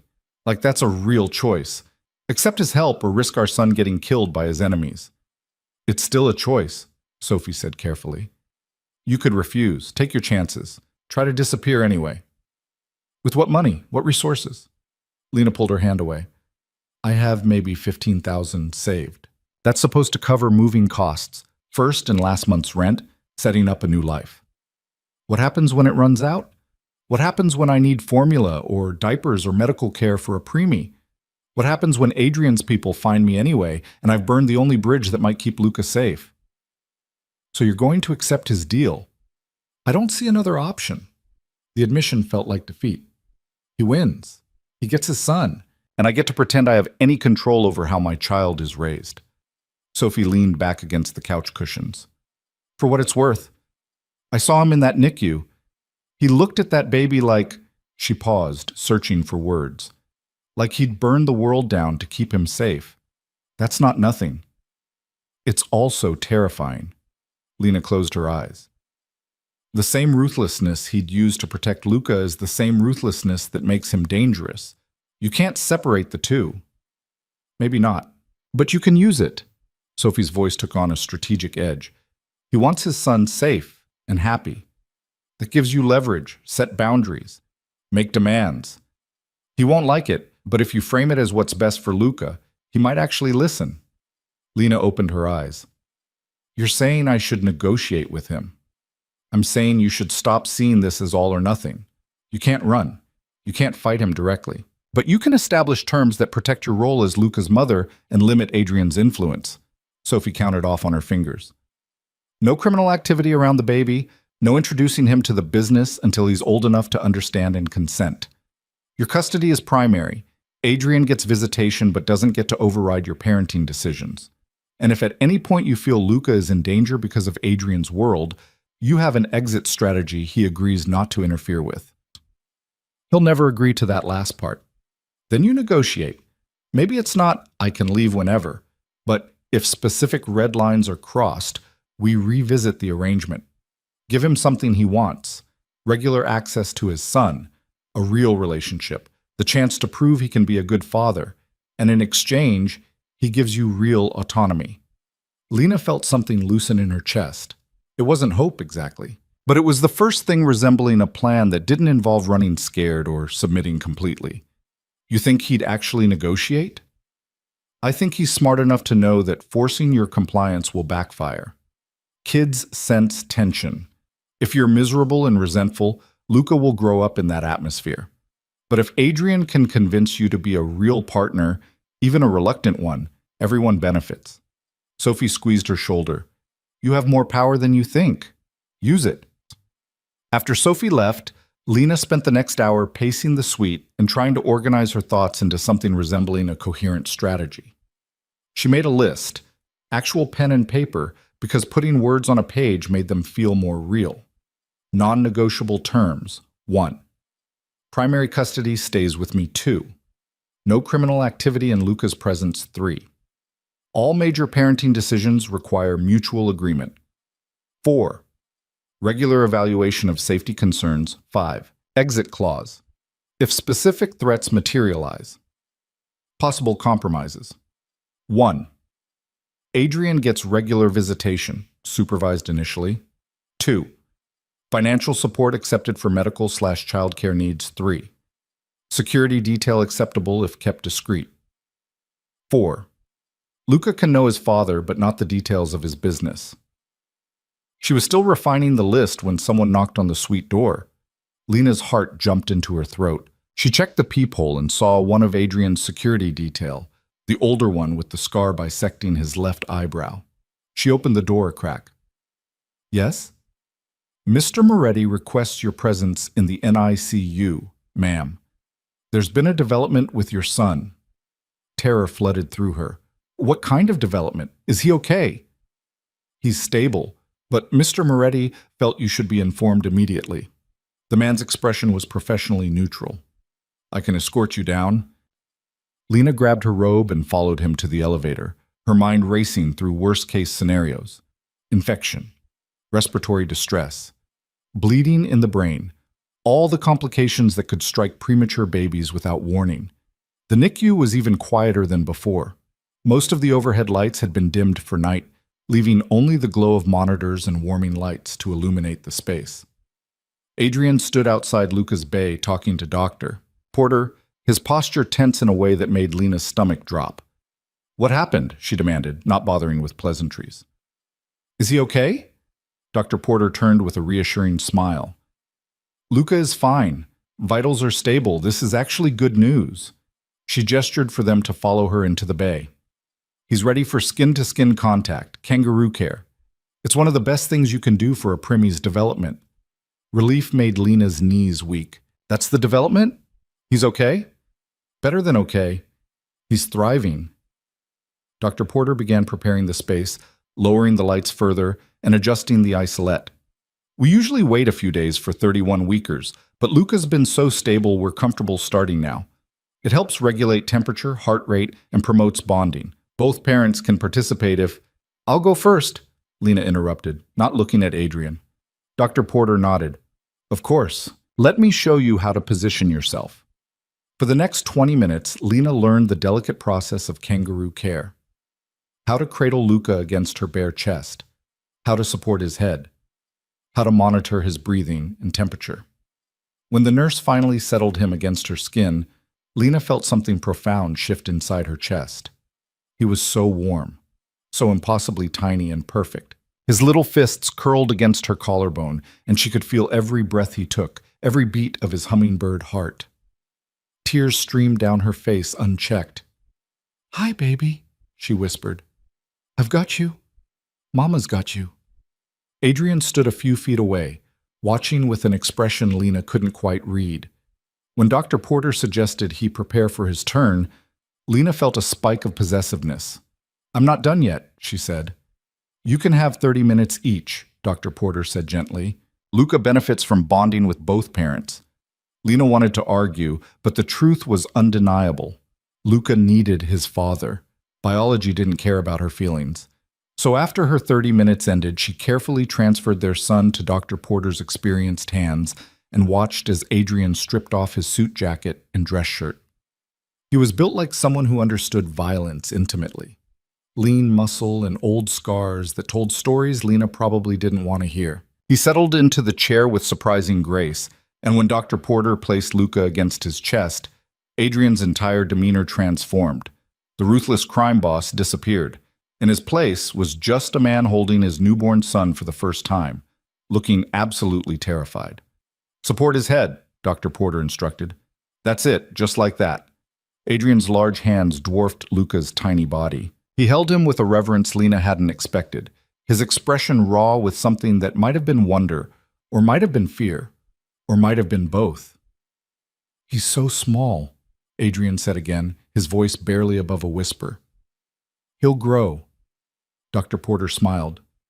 "You're doing great." Lena watched from the doorway, her emotions a tangled mess. Part of her hated seeing Adrian with Luca, hated the easy way the staff treated him like he belonged there. But another part, a part she didn't want to acknowledge, saw the genuine emotion on his face and couldn't deny it was real. Adrian looked up and caught her staring. "Come here." It wasn't a command exactly, but it wasn't a request either. Lena found herself moving closer despite her better judgment. "Look at him," Adrian said softly. "Look at what we made." Lena looked. At Luca's tiny face peaceful against Adrian's chest, at his miniature fingers flexing against tanned skin, at the impossible miracle of their son existing at all. "I have terms," she said abruptly. "If we're going to do this, co-parent or whatever, I have terms." Adrian's gray eyes fixed on her. "I'm listening." "Primary custody stays with me. No criminal activity anywhere near Luca. All major decisions get made together. And if I ever think he's in danger because of your world, I want an exit strategy you won't interfere with. Some of those are reasonable, some aren't. That's my starting position." Adrian studied her for a long moment. "You've been talking to your friend, the nurse. Sophie has good sense." "She does, which is why she probably told you that forcing compliance will backfire." Adrian looked back down at Luca. "I don't want a prisoner, Lena. I want a partner. Someone who chooses to be part of my son's life instead of being coerced into it." "Then agree to my terms." "I'll agree to most of them. Primary custody with you? Yes." "No criminal activity around Luca?" "Yes." Major decisions made together? Absolutely. His voice hardened. But I won't agree to let you leave if you decide things are too dangerous, because my protection is the only thing keeping both of you alive. Remove that, and you become targets without defense. So I'm supposed to just trust you? Eventually, yes. Adrian shifted carefully, supporting Luca's head as the baby made a small sound. But I understand that's asking a lot. So here's my counteroffer. We establish specific safety benchmarks. If those benchmarks are violated, if Luca or you are directly threatened because of my business, we relocate to a secure property where you maintain custody, but have access to better protection. Not running, not hiding, just a tactical repositioning that keeps you both safe while maintaining our co-parenting arrangement. Lena turned the idea over in her mind. It wasn't what she wanted, but it was better than being completely trapped. What kind of secure property? I own a compound upstate. 30 acres, private security, completely off the grid if needed. You'd have your own wing, complete autonomy within the property. Luca could grow up with space to run and play, with guards who'd die before letting anyone harm him. That sounds like a prison. It's a fortress. There's a difference. Adrian met her eyes. But it's only if things escalate. If we can maintain a normal life here in the city, that's preferable. I want Luca to have friends and school and everything a regular kid has. I just want him to have it safely. And you think you can guarantee that? I know I can. Adrian's voice carried absolute certainty. Because anyone who threatens my son will cease to exist. Quickly, quietly, and permanently. The casual mention of murder should have horrified Lena. Instead, she found herself thinking about Luca, about the tiny, vulnerable life currently sleeping against his father's chest, and understanding on a visceral level that she would do anything to protect him too. Maybe not murder, but anything within her power.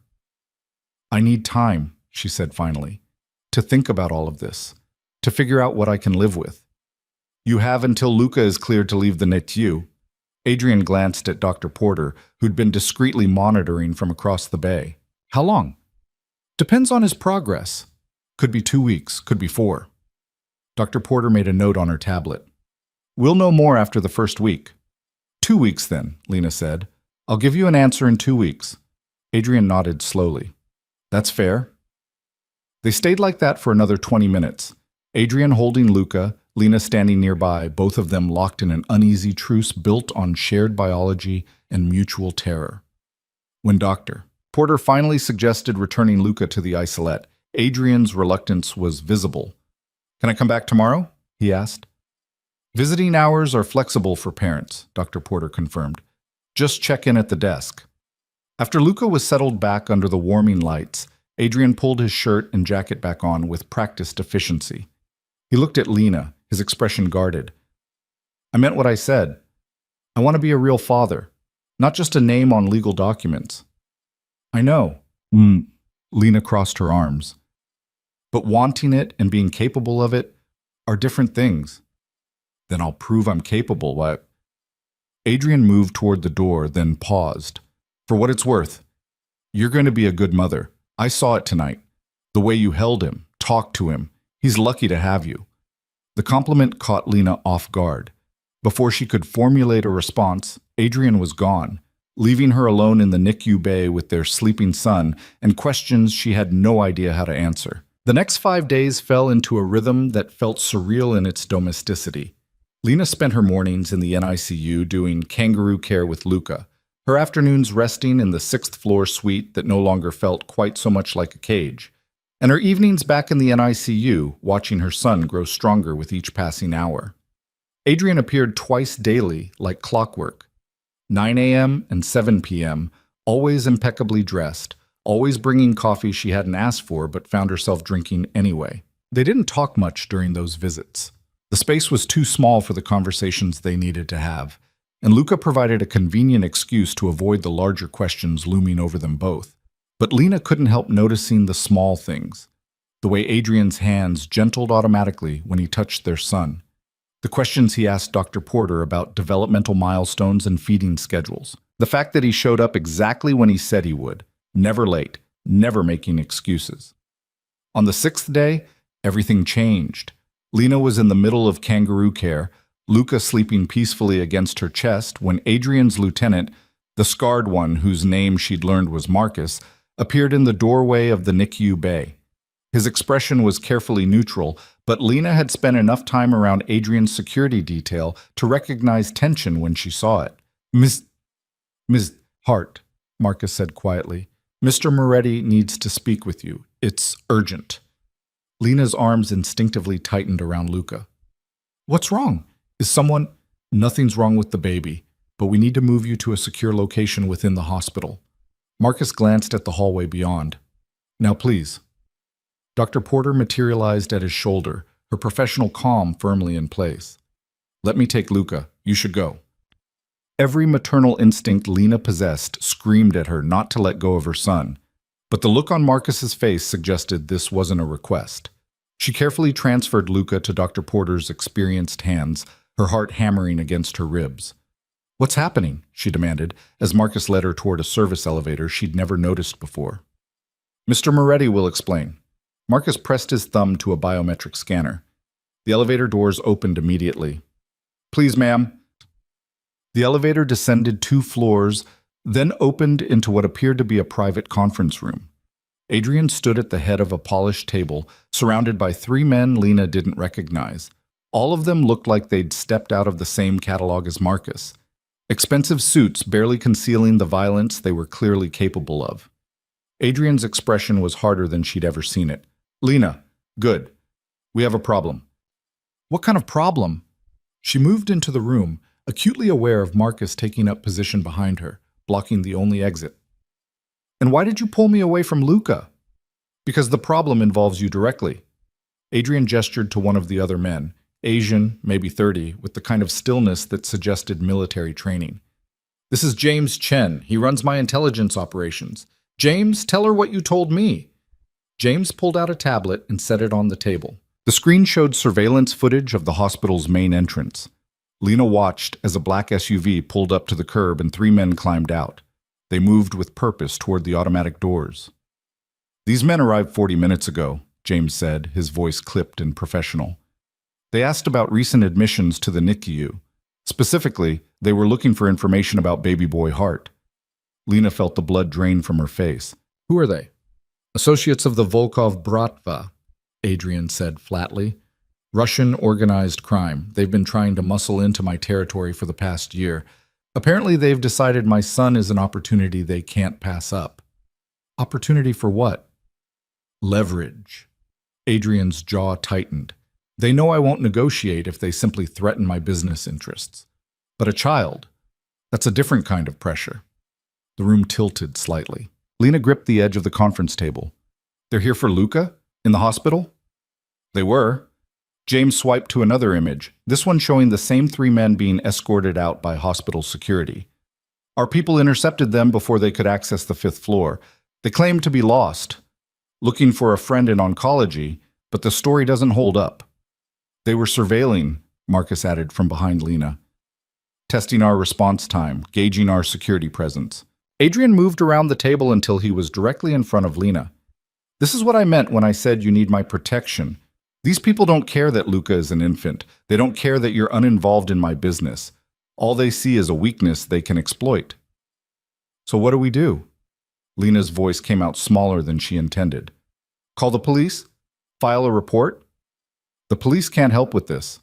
Adrian's tone gentled slightly. But I can. I'm moving both of you out of Mercy General tonight. There's a private medical facility upstate, discreet, secure, with a NICU that rivals anything in the city. Dr. Porter and her team are being offered very generous contracts to continue Luca's care there. You can't just move an entire NICU team. I can do exactly that. Adrian pulled out his phone and showed her what appeared to be architectural plans. The facility has been under construction for 8 months. It was supposed to be a recovery center for high-profile clients. I'm repurposing it. Lena stared at the plans, at the compound that looked more like a fortress than a hospital. How long have you been planning this? Since the moment I found out you were pregnant. Adrian's honesty was almost worse than a lie. I knew eventually there would be threats. I wanted to be prepared. This is insane. You're talking about uprooting our lives because some Russians showed up asking questions. They didn't just show up asking questions. James tapped his tablet again. New footage appeared, this time showing one of the men lingering near the emergency exit on the 5th floor, clearly photographing the security setup. They were conducting reconnaissance. That means they're planning something. And I'm not waiting around to find out what. Lena looked at Adrian, searching his face for any sign this was an overreaction. But all she saw was cold calculation and the kind of protective fury that would absolutely burn the world down if it meant keeping Luca safe. "I need to see him," she said abruptly. "Before we go anywhere, I need to see my son." "Of course," Adrian nodded to Marcus. "Escort her back to the NICU. Full detail. No one gets within 10 feet of her or the baby." The trip back to the 5th floor took on a surreal quality. Marcus and 2 other security personnel flanked Lena like she was a head of state, their eyes constantly scanning the corridors for threats. When they reached the NICU, Dr. Porter was waiting with Luca already prepared in a transport isolette. "I heard," Dr. Porter said quietly, "about the relocation." "You're really willing to move your entire practice upstate?" Lena couldn't keep the disbelief from her voice. "Mr. Moretti is paying me 3 times my current salary and funding a research wing I've wanted for 5 years. Dr. Porter's expression was complicated, pragmatic acceptance mixed with something that might have been excitement. "And honestly, if there are people targeting this baby, I'd rather treat him somewhere with better security. I've seen what happens when hospital security fails." Lena wanted to argue, but Luca chose that moment to wake up and start fussing. She reached through the isolette portals automatically, letting him grip her finger with his tiny fist. "We're moving, baby," she whispered. "Somewhere safer. Somewhere they can't reach you." Over the next 3 hours, Lena watched Adrian's operation unfold with military precision. A convoy of 3 black SUVs arrived at a private entrance she hadn't known existed. Dr. Porter, 2 NICU nurses, and a neonatologist piled into the first vehicle, along with enough medical equipment to stock a small hospital. Luca traveled in the second SUV, his transport isolette secured with the kind of care usually reserved for explosives. Lena rode in the third vehicle with Adrian and Marcus, watching the city lights fade as they headed north into darkness. "Where exactly are we going?" she asked when they'd been driving for 30 minutes. "Westchester County, about 90 minutes from the city." Adrian was working on his laptop, fingers flying across the keyboard with practiced efficiency. "The property sits on 30 acres, main house, guest house, medical wing, security barracks, everything we need." "Security barracks? How many people are you employing?" 15 on rotation, former military mostly, a few with specialized medical training. He glanced up from his screen. "You'll have your own wing in the main house. 3 bedrooms, private kitchen, living area, completely separate from my space." "How generous. A gilded cage with room service."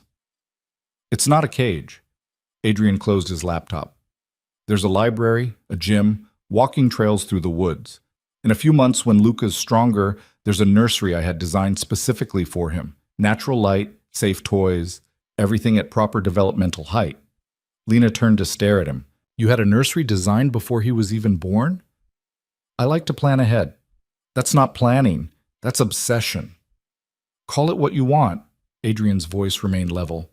"But that nursery will keep him safer than anything you could have provided on a nurse's salary in whatever random city you were planning to disappear to." The barb hit home. Lena looked away, watching trees flash past the tinted windows. He was right, of course. Her plan had been desperate and poorly thought out. But it had been hers. Now even that illusion of control was gone. They arrived at the compound just after 11 p.m.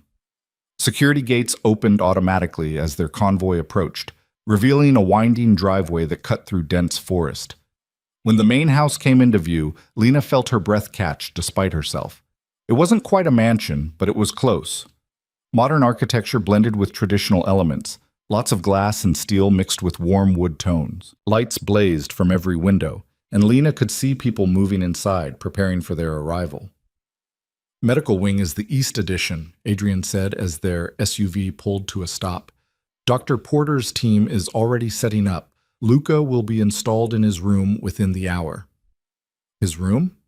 Not a NICU bay?" "Private NICU suite. All the same equipment, better accommodations." Adrian climbed out and offered her his hand. Lena ignored it, stepping down on her own. His lips quirked in what might have been amusement. The interior of the house matched the exterior. Expensive without being ostentatious. Comfortable without sacrificing security. Lena spotted cameras in every corner, reinforced windows, doors that looked like they could withstand a battering ram. This wasn't a home. It was a fortress pretending to be a home. A woman in her 50s with steel gray hair and shrewd eyes approached them. "Mr. Moretti, Miss Hart, I'm Catherine Reeves, the house manager. Your rooms are prepared. Dinner is available if you're hungry, or I can have trays sent up." "Just show Ms. Hart to her wing," Adrian said. "I need to check on the medical setup." Catherine led Lena up a grand staircase and down a hallway that seemed to stretch forever. At the end, she opened double doors onto a suite that made the sixth-floor hospital room look like a closet. Floor-to-ceiling windows overlooked the forest. A sitting area with plush furniture dominated one corner. Through an open doorway, Lena could see a bedroom with a king-size bed and what appeared to be a spa bathroom beyond. Everything was decorated in soft neutrals, grays and creams and whites that should have felt cold, but somehow didn't. "The nursery is through that door," Catherine said, pointing to another entrance. "Mr. Moretti had it designed to connect to both your room and the medical wing for easy access. There's a bassinet in your bedroom as well for when the baby is cleared for overnight stays." Lena walked to the nursery door and opened it. The room beyond stole what little breath she had left. Pale green walls. A crib that looked like it cost more than her car. A rocking chair positioned near windows that let in moonlight. Built-in shelves already stocked with books and toys organized by developmental stage. A changing table with every supply imaginable. "He thought of everything," she whispered. "Mr. Moretti is very thorough." Catherine's tone was diplomatically neutral. "The medical wing is accessible through that hallway. Your son is being settled as we speak. Dr. Porter asked that you give them 30 minutes to complete the transfer." After Catherine left, Lena sank into the rocking chair and let herself cry. Not the silent tears she'd shed in the hospital, but deep, racking sobs that came from somewhere primal. She cried for the life she'd planned and lost, for the illusion of control that had been stripped away, for the impossible situation she'd brought her son into through one night of reckless abandon. But underneath the grief was something else, something she didn't want to name but couldn't deny. Relief. Because as much as she hated Adrian's methods and resented his control, she couldn't argue with the results. Luca was safe here in a way he never would have been in some random Midwestern apartment with a mother constantly looking over her shoulder. Exactly 30 minutes later, a soft knock announced Dr. Porter's arrival. "We're all set up," she said, her exhaustion evident despite her smile. "Luca handled the transfer beautifully. Do you want to see?" The medical wing was everything Adrian had promised. Luca's suite looked less like a hospital room and more like a high-end nursery that happened to have medical equipment. The isolette sat in the center, surrounded by monitors and IV pumps, but the walls were painted with soft murals of clouds and stars. Real plants sat in the corners, carefully selected non-toxic varieties, Lena noted. A comfortable chair had been positioned for kangaroo care. Luca slept peacefully, completely unaware that his entire world had been uprooted. "He's doing well," Dr. Porter assured her. "All vitals stable. The transport didn't stress him at all." "Can I stay with him tonight?" "Of course. There's a sleep chair that converts to a bed." Dr. Porter showed her the mechanism. "I'll be in the staff quarters if you need anything. 2 nurses on overnight shift, me on call." After Dr. Porter left, Lena settled into the chair and watched her son breathe. Somewhere in the house, she could hear Adrian's voice giving orders, coordinating security, doing whatever crime bosses did when they weren't playing devoted father. The duality was dizzying. She must have dozed off because the next thing she knew, Adrian was standing in the doorway holding 2 mugs. "Tea," he said quietly, offering her one. "You look like you need it." Lena took the mug because her hands needed something to hold. "What time is it?" 2 a.m. "I saw your light on." Adrian moved to the isolette, his gaze softening as he looked at Luca. "He's really okay? The move didn't hurt him?" "Dr. Porter says he's fine." "Good." Adrian sipped his own tea, black coffee actually, Lena realized. "I know this isn't what you wanted, the compound, the isolation, all of it." "No, it's not. But it's necessary." He turned to face her. Those men at the hospital weren't bluffing. The Volkov Bratva doesn't make idle threats. If they'd gotten access to the NICU, I get it. Lena cut him off, not wanting to hear the rest of that sentence. I understand why we're here. That doesn't mean I have to like it. Fair enough. Adrian was quiet for a moment. The house manager, Catherine, she used to run a safe house for the FBI, witness protection cases mostly. She knows how to make a prison feel like a home. Is that supposed to be comforting? It's supposed to be honest. Adrian set his mug down and moved closer. I'm not going to lie to you, Lena. This situation is what it is. But I can promise that within the boundaries of keeping you both safe, I'll give you as much freedom as possible. Define as much freedom as possible. You can go anywhere on the property. You can have visitors, after they're vetted. You can order anything you want, pursue hobbies, work remotely if you choose to keep your nursing license active. He paused. What you can't do is leave without security, and you can't take Luca into the city until the threat is neutralized. How long will that take? However long it takes. Adrian's voice hardened. The Volkov situation is being handled, but these things don't resolve overnight. Lena wanted to ask what being handled meant, whether people would die, whether Adrian's hands would be the ones pulling triggers or simply giving orders that resulted in the same outcome. But she wasn't sure she wanted to know the answer. I need to call Sophie, she said instead. She's been texting. She deserves to know I'm okay. Already handled. I had Marcus inform her you'd been relocated for security reasons. She'll receive a substantial bonus for her discretion and continued friendship. Adrian must have seen Lena's expression because he added, she can visit once the initial security sweep is complete and she signs the appropriate NDAs. You're paying my best friend to stay loyal to me? I'm compensating her for the inconvenience of having her friend disappear and ensuring she has no financial incentive to discuss your location with the wrong people. Adrian's tone suggested this was perfectly reasonable. There's a difference. Lena set her tea down before she threw it at him. You can't just buy everyone.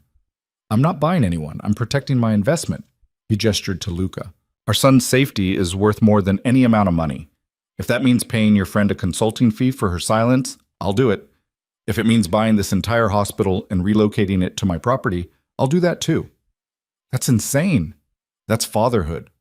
Adrian moved toward the door, then paused. Get some rest. Tomorrow I'll show you the rest of the property. You should know what resources are available. After he left, Lena returned to watching Luca sleep. The baby's chest rose and fell with mechanical regularity, completely oblivious to the storm raging around him.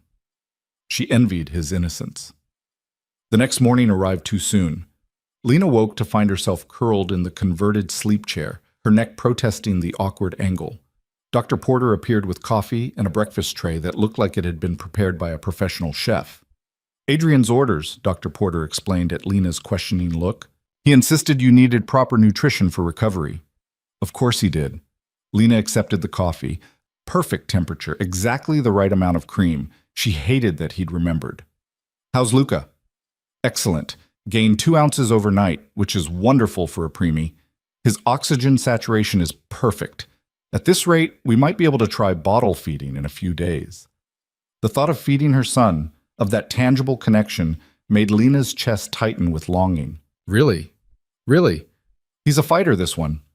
Dr. Porter made notes on her tablet. Mr. Moretti asked me to tell you he's waiting in the main sitting room when you're ready for the property tour. Lena took her time getting ready, partially because her body still ached from delivery, partially because she wasn't ready to face Adrian's version of hospitality. But eventually, she made her way downstairs to find him waiting exactly where Dr. Porter had indicated.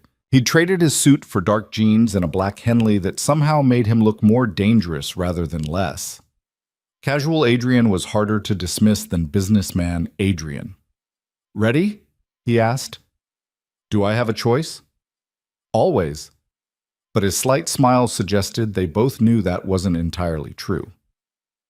The property tour took 90 minutes. Adrian showed her everything. The security center with its wall of monitors, the armory that made Lena's skin crawl, the staff quarters where his people lived in comfortable efficiency. But he also showed her the library with floor-to-ceiling books, the greenhouse where Catherine apparently grew herbs and vegetables, the walking trails that wound through the forest with discreet security cameras hidden among the trees. There's a gym in the East Wing, Adrian said as they walked. Personal trainer available if you want. And a pool. Indoor, heated, accessible, year-round. Very thoughtful for a prison warden. I'm not your warden, Lena. I'm your... He stopped, seeming to reconsider his words. I'm Luca's father, and your partner in keeping him safe. That's all.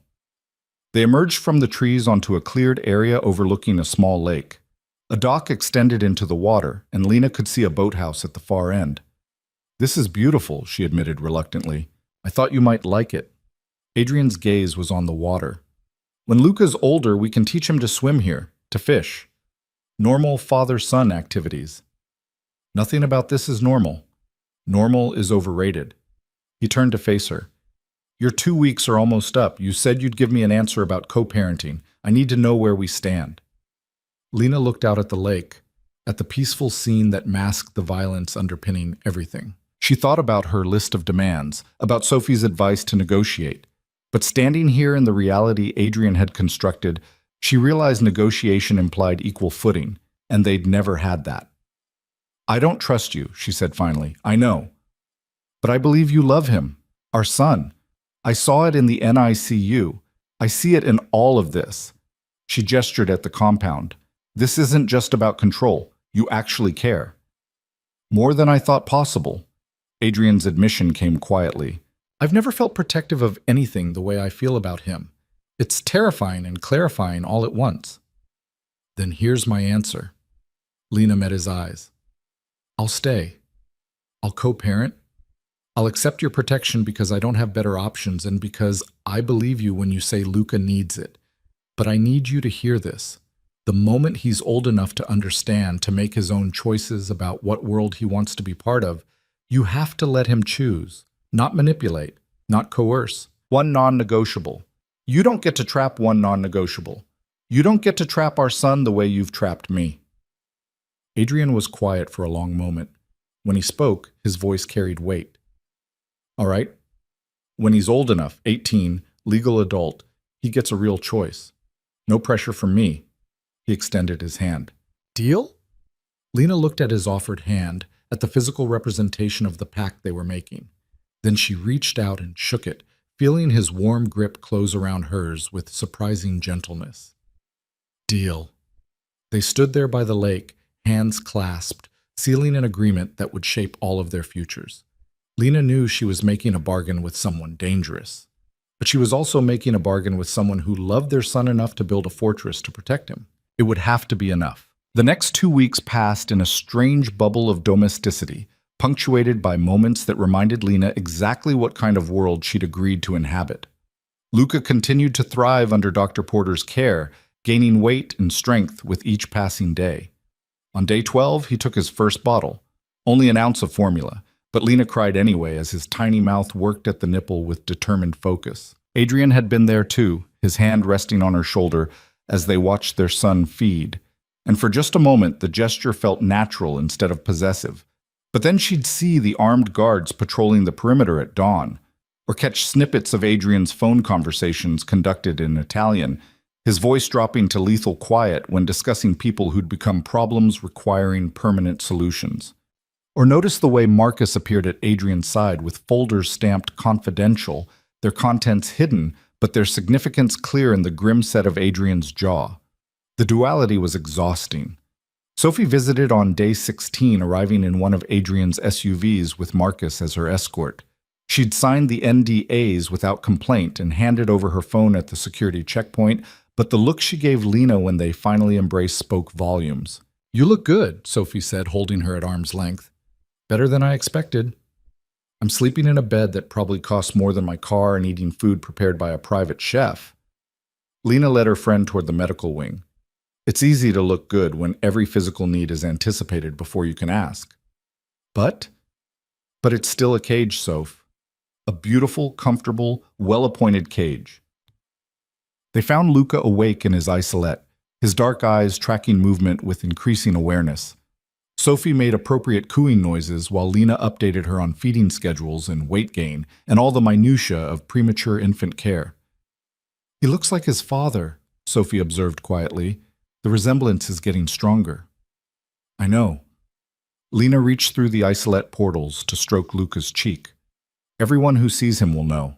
There's no hiding genetics. Maybe that's not a bad thing. If everyone knows he's Adrian Moretti's son, who's going to be stupid enough to threaten him? People who want to hurt Adrian by hurting us. Lena withdrew her hand. That's what this whole compound is about. Protection from enemies I'll never see coming because I don't understand the rules of his world. Sophie pulled her away from the isolette, lowering her voice. Lena, real talk. Are you safe here? Is he treating you okay? Because money and nice rooms don't mean anything if he's not hurting me. Lena cut her off. If anything, he's been considerate, respectful of boundaries I set. He hasn't pushed for anything beyond co-parenting. She paused. Which is almost more unsettling than if he were being overtly controlling. Why? Because it would be easier if he were a monster. Then I could hate him cleanly. Lena sank into the chair beside the isolette. But he's not. He's complicated. He kills people. I'm not naive about that. But he also sits with Luca for hours and reads to him, even though the baby can't possibly understand the words. He's built an empire on violence, but he remembers how I take my coffee and makes sure Dr. Porter has everything she needs before she can ask. So you're starting to like him. I'm starting to understand him. There's a difference. Lena looked at her friend. Tell me what's happening in the real world. At the hospital, in the city, I feel like I've been locked away for years instead of weeks.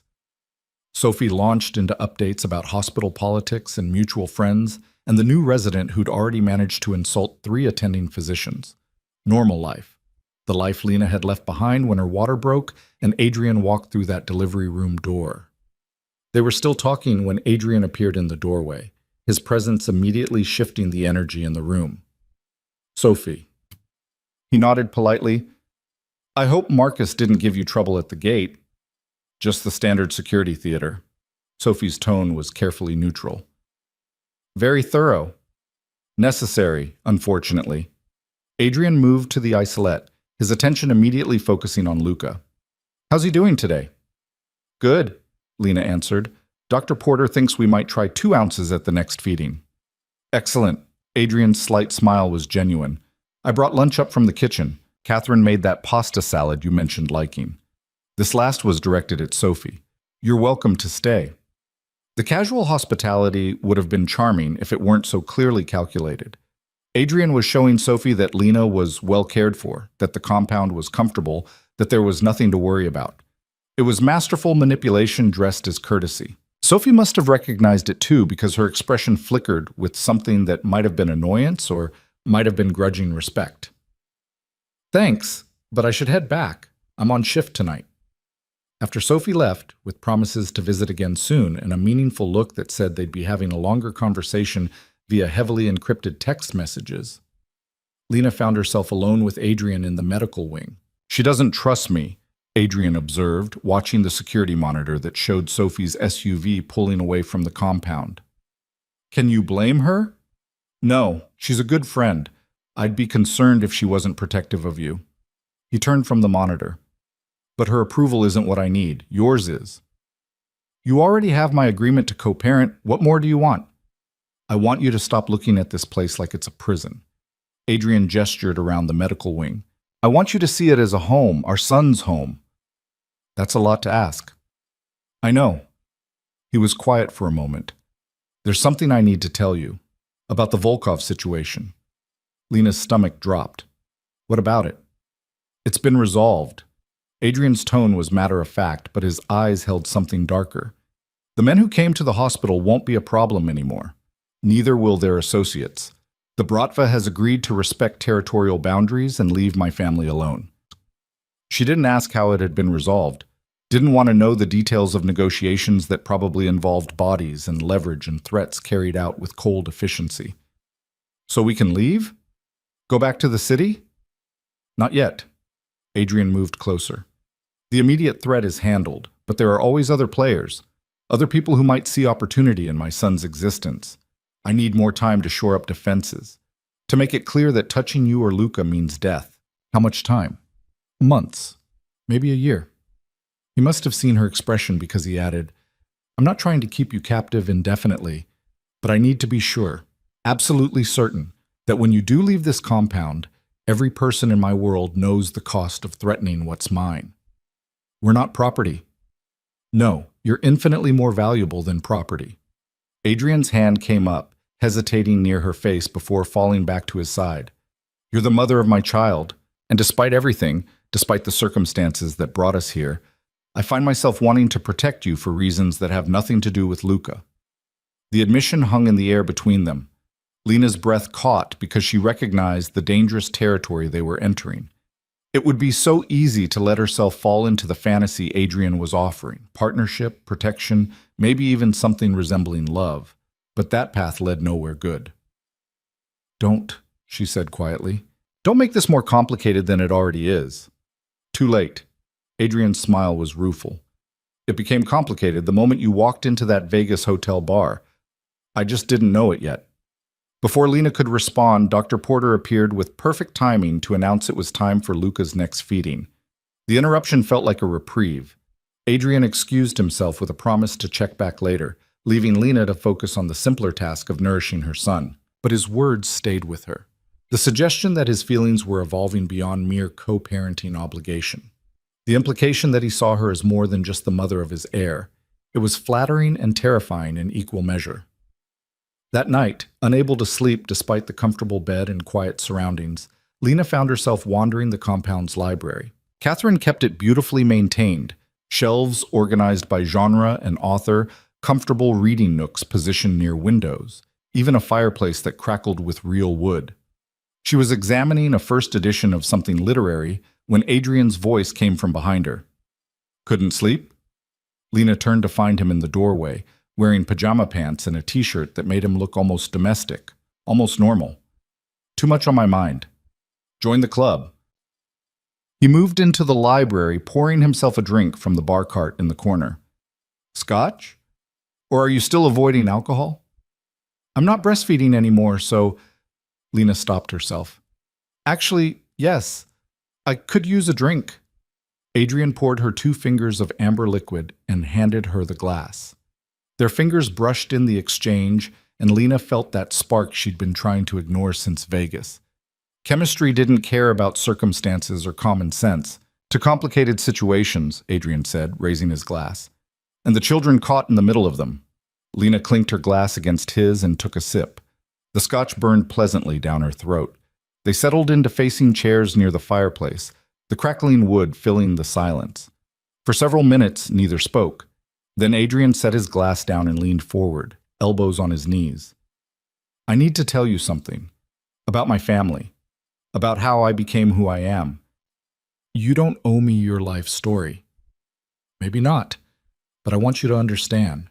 He stared into the fire. My father was a traditional man. Old school organized crime. He believed in violence first, negotiation second.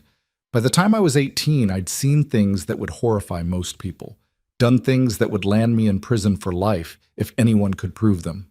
Lena's grip tightened on her glass, but she didn't interrupt. When he died, heart attack, ironically peaceful for a man who'd lived by the gun, I inherited an empire built on fear and blood money. I could have continued his legacy, ruled the same way he did. Adrian's jaw tightened, but I'd also seen how that life destroyed everyone it touched. My mother died young from stress and fear. My younger sister refuses to speak to me because she can't reconcile the brother she loved with the monster I became.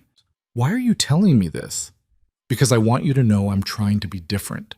The legitimate businesses I'm building aren't just fronts, they're my exit strategy. In 5 years, maybe 10, I want to be clean, completely separated from the family operations. He looked at her finally. I want that for Luca. A father who's a businessman, not a criminal. Someone he can be proud of instead of afraid of. That's a nice story. Lena's voice came out harder than she intended. But you just told me you resolved the Volkov situation. We both know what that means. You can't claim to want legitimacy while simultaneously having people killed. You're right, I can't. Adrian didn't flinch from the accusation. But I can protect my son from immediate threats while working toward a different future. Those 2 things aren't mutually exclusive. They are if the violence follows you no matter how legitimate your businesses become. Which is why I need time, why I need this compound, Why I need you to trust that I'm doing everything possible to build a world where Luca can grow up normal. He stood, moving to the window that overlooked the dark forest. Do you know what the hardest part of all this is? What? Knowing that despite everything I do, you'll never look at me the way you did in Vegas. When I was just a stranger who made you laugh, before you knew what I really am. The honesty in his voice made Lena's chest ache. She set down her glass and moved to stand beside him at the window. That person in Vegas wasn't real. He was a fantasy, just like the woman I was pretending to be that night. Maybe, or maybe that was the most honest version of both of us. Adrian turned to face her. No expectations, no history, just two people who wanted each other. And look where that got us. It got us Luca. Adrian's hand came up again, and this time Lena didn't pull away when he tucked a strand of hair behind her ear. I can't regret that, no matter how complicated everything else is. Lena knew she should step back, should maintain the boundaries she'd worked so hard to establish. But his touch was gentle, and his eyes held something raw and vulnerable that the ruthless crime boss never showed the world. This is a bad idea, she whispered. Probably the worst. But Adrian didn't move away either. The kiss happened in slow motion, both of them leaning in, both of them knowing it was a mistake, neither of them able to stop. His lips were soft against hers, tasting of scotch and something darker. Lena's hands came up to his chest, feeling his heart hammering beneath her palms. It would have been so easy to lose herself in the kiss, to let it escalate into something that would irrevocably change the careful distance she'd maintained. But the sound of footsteps in the hallway broke the spell. Lena pulled back just as Marcus appeared in the library doorway. Sir, we have a situation. Adrian's entire demeanor shifted in an instant, from the vulnerable man kissing her to the cold, calculating strategist. What kind of situation? Perimeter breach. Eastern quadrant. Cameras picked up movement 20 minutes ago. We've contained it, but you should see the footage. Adrian was already moving toward the door. He paused to look back at Lena. Stay in your wing. Lock the doors. I'll handle this. Then he was gone, leaving Lena alone in the library with her racing heart and the ghost of his kiss still burning on her lips. She made her way back to her wing on unsteady legs, her mind spinning. The kiss had been a mistake, but it had also confirmed what she'd been trying to ignore. The attraction between them hadn't faded. If anything, proximity and shared parenthood had made it stronger. Lena checked on Luca in the medical wing, still sleeping peacefully, monitored by the night nurse, before returning to her own room. She locked the door as Adrian had instructed, then stood at the window watching the compound below. Lights moved in the darkness. She could see armed figures patrolling, their movements coordinated and professional. Whatever the perimeter breach was, Adrian's security team was handling it with military precision. An hour later, a soft knock on her door made her jump. She checked the peephole and saw Adrian, his expression grim. It's me. Can I come in? Lena unlocked the door. Adrian entered, and she could see tension radiating from every line of his body. What happened? She asked. Photographer, freelance, probably hoping to sell photos to tabloids. Adrian's voice was tight with controlled fury. He made it 300 yards onto the property before our motion sensors picked him up. Did he get any pictures? Of the exterior. Nothing identifying. Marcus is handling it. The way he said handling it made Lena's stomach turn. Adrian, you're not going to kill a photographer for trespassing? No. He moved to her sitting area and sank into a chair like the weight of the world pressed on his shoulders. But I'm going to make sure he understands that selling those photos or revealing this location would be the last mistake he ever makes. That's still a threat. That's reality. Adrian looked up at her. This is what I meant about the world I live in. There are always people trying to find weaknesses, exploit opportunities. That photographer probably thought he'd stumbled onto celebrity gossip gold. He has no idea how close he came to becoming a statistic. Lena sat in the chair across from him. How do you live like this? Constantly on guard, never trusting anyone. Practice. And by surrounding myself with people whose loyalty I've earned or bought. His smile was bitter. It's exhausting, which is why moments like tonight in the library feel like oxygen, a few minutes of being human instead of being a target. The kiss was a mistake, Lena said, needing to establish the boundary before it blurred further. I know. Adrian didn't argue. But I'm not sorry it happened. We can't let it happen again. Why not? His gaze held hers. We're already bound together by Luca. We're already living in the same house. We're already attracted to each other. Pretending otherwise is insulting to both our intelligences. Because it complicates everything. We're supposed to be co-parents, partners in raising our son, not... She gestured helplessly between them. Not lovers? Adrian stood, moving toward the door. You're right. We shouldn't complicate things further. But answer me this, Lena. If circumstances were different, if I were the businessman from Vegas instead of who I really am, would you want this? The honest answer was yes. Without the criminal empire and the violence and the constant threat, she could imagine falling for Adrian Moretti. He was intelligent, attentive, fiercely protective of the people he loved. In another life, he might have been exactly what she needed. But this wasn't another life. It doesn't matter, she said finally. Circumstances aren't different. You are who you are. And I have to protect myself and Luca from getting too tangled in your world. Fair enough? Adrian opened the door, then paused. But for the record, that person in Vegas was real. He's the man I want to be. And maybe someday, if I can actually build the legitimate future I'm working toward, you'll believe that. After he left, Lena returned to her window vigil. The compound had returned to its normal state of controlled security. The photographer was probably being driven far away with threats ringing in his ears and a generous payment to ensure his silence. Just another night in Adrian Moretti's carefully controlled world. 3 days later, Dr. Porter delivered news that changed everything. Luca is ready to leave the NICU, she announced, her smile wide with genuine pleasure. He's gained enough weight, his feeding is consistent, and all his vitals are perfect. We can transition him to the nursery in your wing. Lena felt tears spring to her eyes.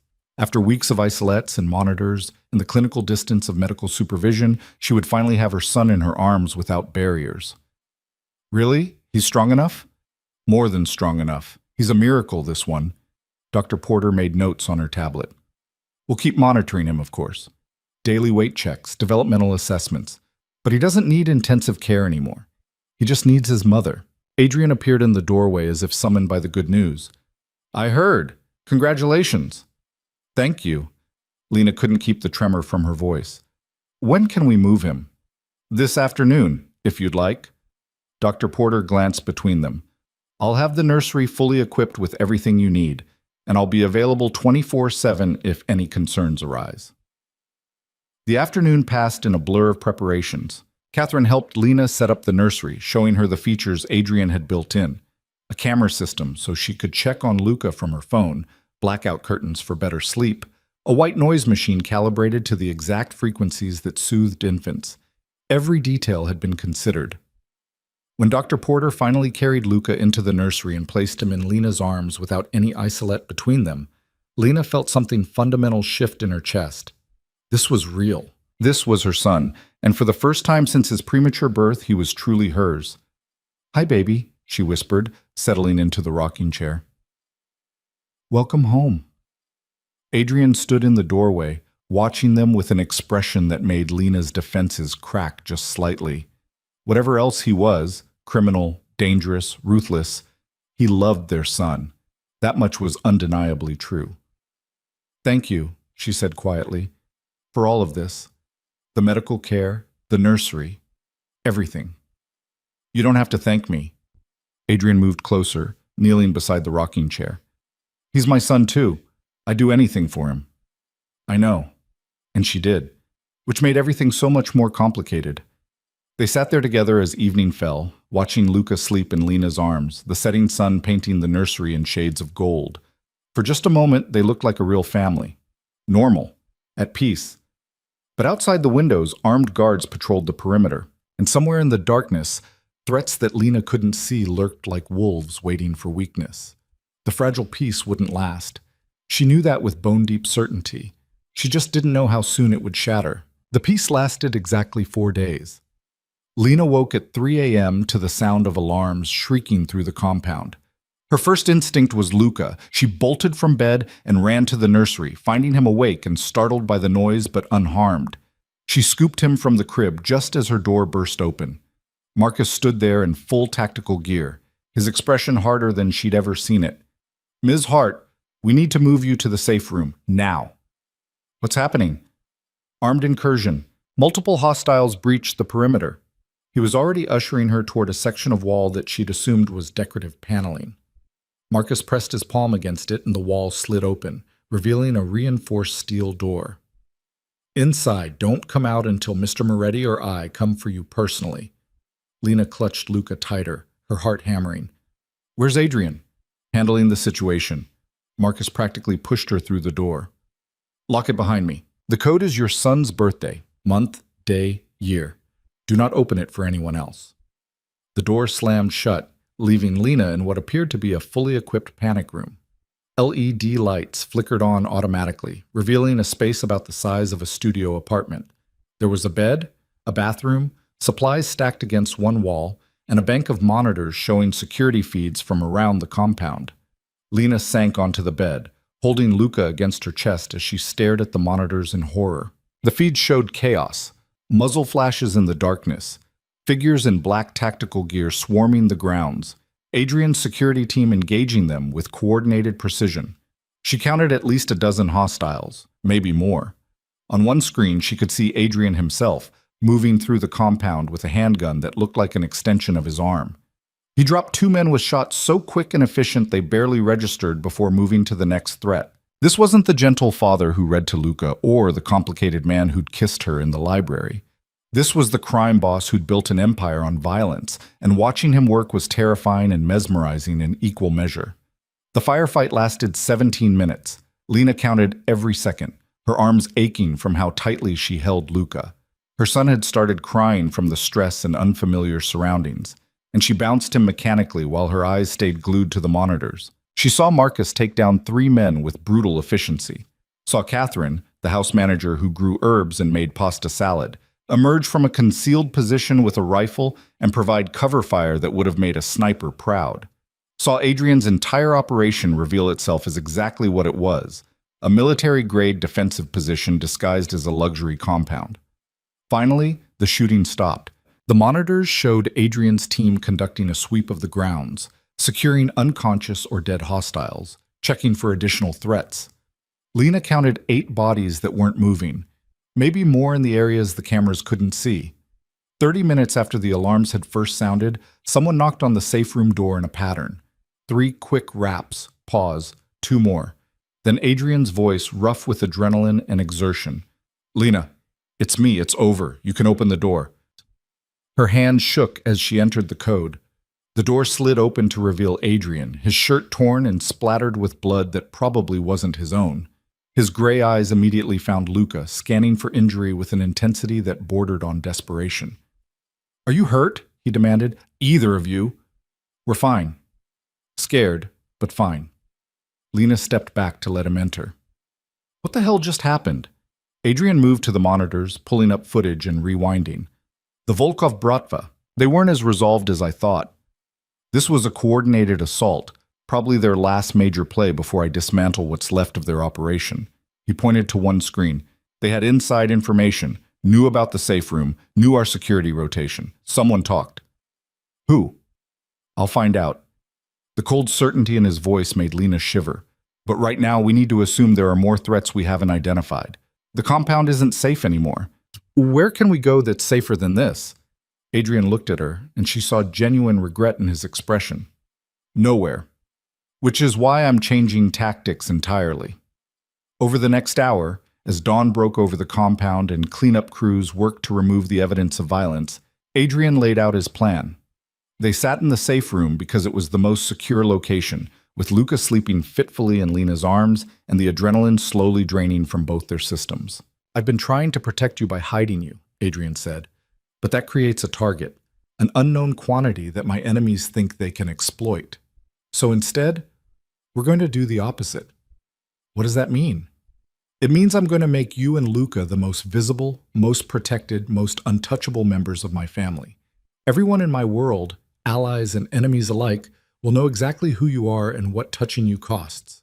He pulled out his phone and showed her a press release.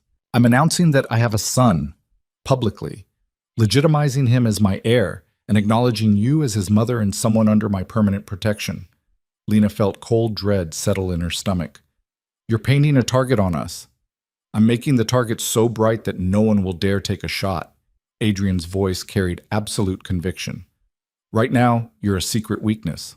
But if you're acknowledged, if every person in this city knows that harming you means war with the Moretti family and every ally I have, you become untouchable. Or we become priority targets for anyone who wants to hurt you.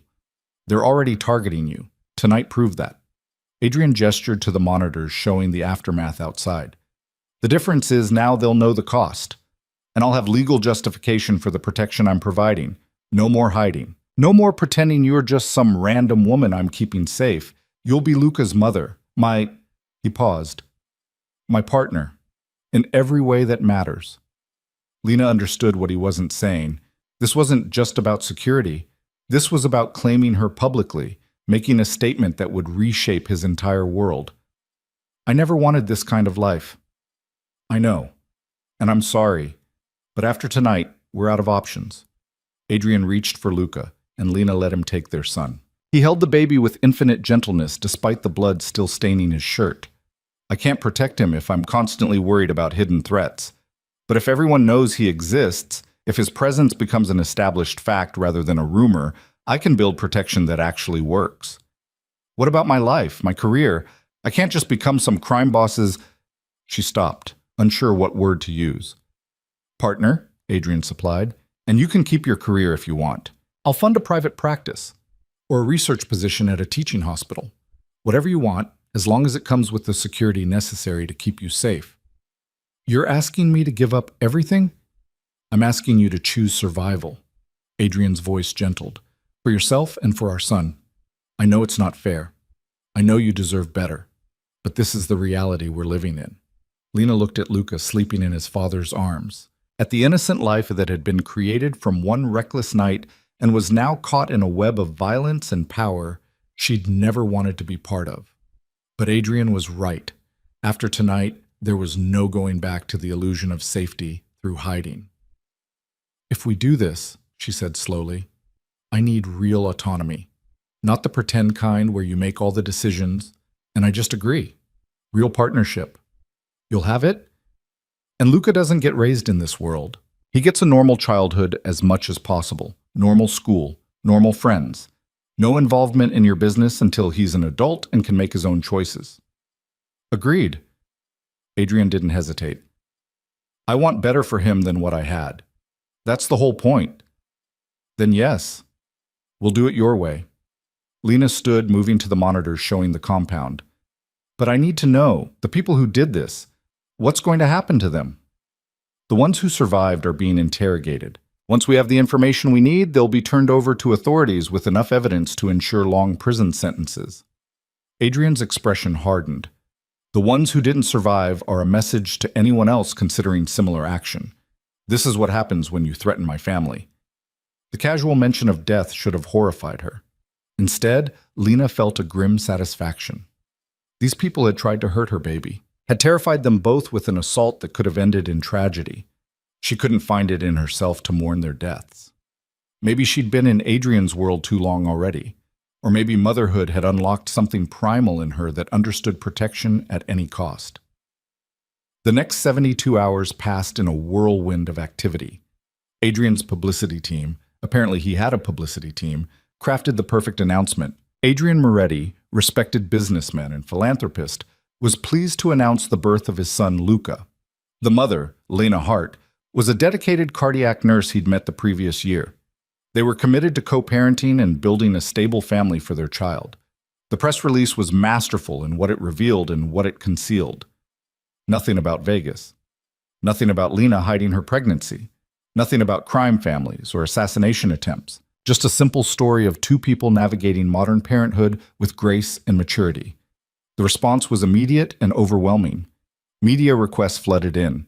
Adrian declined them all but arranged for one carefully controlled photo opportunity, a professional photographer who captured images of them with Luca in the compound's garden. Lena wore a dress Catherine had somehow procured in her exact size. Adrian looked every inch the proud father in casual but expensive clothes. Luca was perfect, his dark eyes alert and curious, the Moretti resemblance unmistakable. The photos went viral within hours. Comments ranged from congratulations to speculation about their relationship to conspiracy theories about Adrian's business interests. But the message was clear. Luca Moretti existed. He was acknowledged. And anyone with eyes could see how much his father valued him. 2 days after the announcement, Marcus informed Adrian that the Volkov Bratva's remaining leadership had requested a meeting. They arrived at the compound in the early evening, 3 men in expensive suits with the kind of wary respect reserved for someone who'd just decimated their operation. Adrian met them in the formal dining room with Lena at his side. She'd argued against being present, but Adrian had insisted. This was about establishing the new reality, and that required her visibility. The lead negotiator was a man named Dmitry Volkov, maybe 50, with cold blue eyes and the bearing of someone who'd survived in a brutal world through intelligence rather than just violence. He looked at Lena with barely concealed calculation before focusing on Adrian. "Mr. Moretti, thank you for agreeing to meet." "I don't recall agreeing to anything." Adrian's voice was pleasant, but his posture radiated lethal calm. "You requested. I allowed. There's a difference." "Of course." Dmitry inclined his head. "Then allow me to be direct. The recent misunderstanding was the result of overzealous associates acting without proper authorization. Our organization had no knowledge of the assault on your home." "Bullshit." Adrian's smile didn't reach his eyes. "Your people had inside information. They knew security rotations. They knew about the safe room. That level of intelligence requires organizational support. Perhaps. But it also requires someone providing that intelligence." Dmitry's gaze flickered to Marcus, who stood behind Adrian like a stone sentinel. "Have you considered that your leak might be closer than you think?" The implication hung in the air like poison. Adrian's expression didn't change, but Lena felt the temperature in the room drop several degrees. "Careful," Adrian said softly. "Accusing my people of disloyalty is a fast way to end this conversation permanently. I'm not accusing. I'm suggesting you look inward before you dismantle what remains of our operations." Dmitry pulled out a folder and slid it across the table. "As a gesture of goodwill, this contains everything we know about the attack. Names, communications, payment trails. You'll find we had no involvement beyond providing muscle to someone who claimed to have your authorization for a security test." Adrian opened the folder and scanned the contents. His expression remained neutral, but Lena saw his jaw tighten almost imperceptibly. "Who hired you?" he asked. "That information is in the folder, along with our formal withdrawal from any territorial disputes in the Northeast Corridor." Dmitry stood. "We're not your enemy, Mr. Moretti. We never wanted to be. Someone set us both up. I suggest you find out who." After the Bratva delegation left, Adrian spread the folder's contents across the table. Lena moved closer, looking at the papers covered in names and dates and financial transactions. One name appeared repeatedly, circled in red pen by Dmitry's people. James Chen, Adrian's intelligence chief. "No," Marcus said immediately. "James has been with us for 8 years. His loyalty is absolute." "Apparently not." Adrian's voice was hollow. "This shows payments from an offshore account to James's sister's medical fund.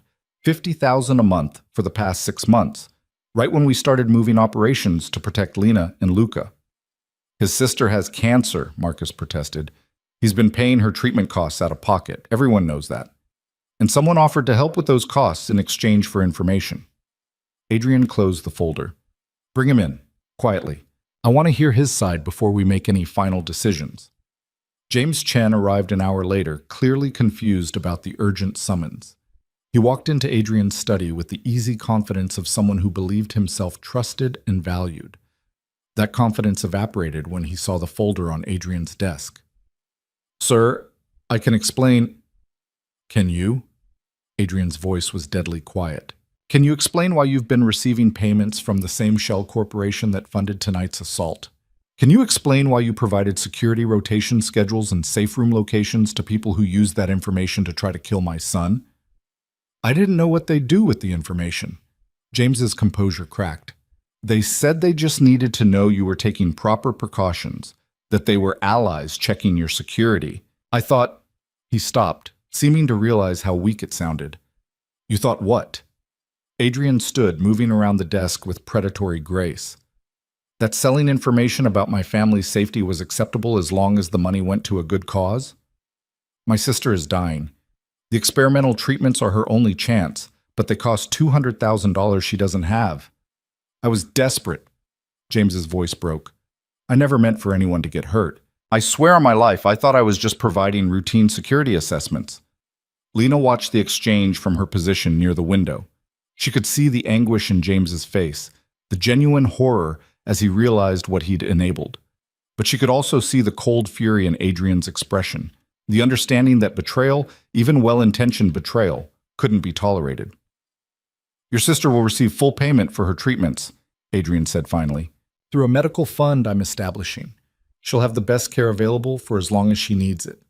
James's eyes widened with desperate hope. Thank you, sir, thank you, but you're done here.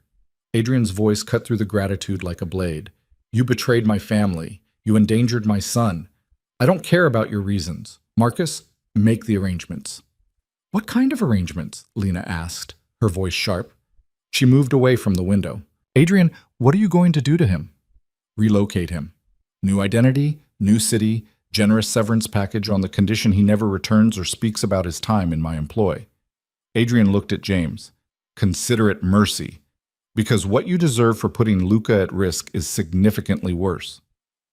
Relief and shame warred on James's face.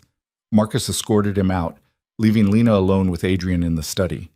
The weight of what had just transpired hung heavy in the air. You're just letting him go? She asked. I'm giving him the chance to start over away from this world, which is more than most people in my position would do. Adrian sank into his desk chair, suddenly looking exhausted. But I meant what I said about his sister. She doesn't deserve to suffer because her brother made a desperate choice. Lena moved closer, seeing the toll the night had taken. How do you do this? How do you make these kinds of decisions every day? Practice. And by accepting that there are no perfect choices, only least worst options. Adrian looked up at her. James made a mistake that could have killed our son. But he also spent 8 years loyal to my family, and his motivation was love rather than greed. So I choose mercy. This time. And next time? Next time I make sure the people in my inner circle have no vulnerabilities that can be exploited. No sick relatives. No gambling debts. No secrets that make them susceptible to manipulation. He stood, moving to the window she'd vacated. That's how you survive in this world. By eliminating weaknesses before they can be used against you. That sounds lonely. It is. Adrian's reflection in the window glass looked haunted, which is why having you and Luca matters so much. You're not part of this world. You're not calculating angles or looking for advantages. You're just... He stopped, seeming to search for words. Real. Honest. Everything I've been missing. Lena felt her defenses crack further.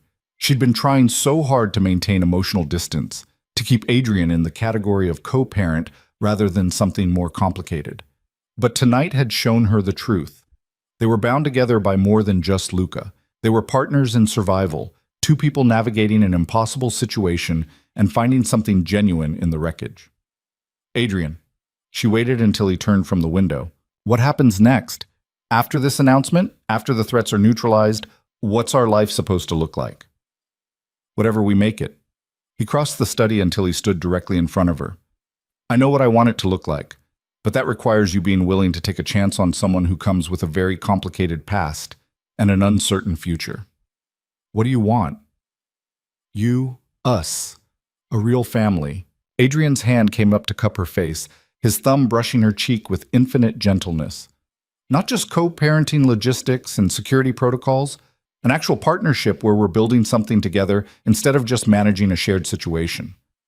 Lena knew she should pull away, should maintain the boundaries that had kept her safe from getting too entangled. But the truth was, those boundaries had been dissolving for weeks. With every shared moment in Luca's nursery, every conversation that went deeper than surface logistics, every glimpse of the man Adrian was trying to become. I'm terrified, she admitted. So am I. Adrian's smile was rueful. I've faced armed enemies and federal investigations without breaking a sweat. But the thought of you rejecting what we could have, that terrifies me. We come from completely different worlds. Then we build a new one. For Luca and for us. He leaned his forehead against hers. I can't promise it'll be easy. I can't promise my past won't complicate our future. But I can promise I'll spend every day trying to be worthy of the chance you're giving me. Lena closed the distance between them, kissing him with the full weight of weeks of denial and resistance finally crumbling. Adrian responded immediately, his arms coming around her with a combination of hunger and reverence that made her knees weak. When they finally broke apart, both breathing hard, Lena pressed her hand against his chest and felt his racing heart beneath her palm. We do this my way, she said firmly. Slow, careful, with boundaries that protect Luca if things don't work out between us. Whatever you need. And you keep working toward legitimate business. I meant what I said. I want our son to have a father he can be proud of. That means you actually following through on the exit strategy. Already in progress. Adrian kissed her forehead. 5 years maximum. That's my timeline to be completely clean. I'll hold you to that. They stood there in the study as dawn broke over the compound, two people who'd been brought together by chance and violence, and were choosing, against all logic and despite every obstacle, to build something real from the wreckage. 3 months later, Lena stood in the garden, watching Luca take in the world with increasingly alert eyes. At 4 months old, he was thriving, growing strong and curious under the combined attention of his parents and Dr. Porter's continued care. The compound had been rebuilt and fortified after the attack, but it no longer felt like a prison. It felt like home. Adrian appeared beside her, wrapping an arm around her waist and pressing a kiss to her temple. It had become their routine, stolen moments in the garden while Luca napped, discussing everything from his latest developmental milestone to Adrian's progress in restructuring his business operations. I have news, he said. The federal investigation into the Moretti family businesses concluded. No charges. They found everything legitimate. Lena turned to face him. Really? That's incredible.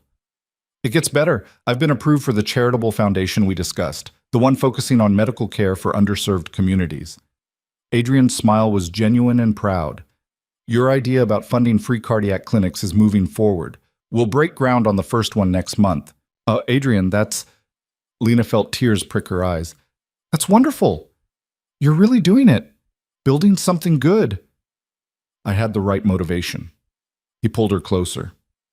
You and Luca showed me what I was missing. Purpose beyond power.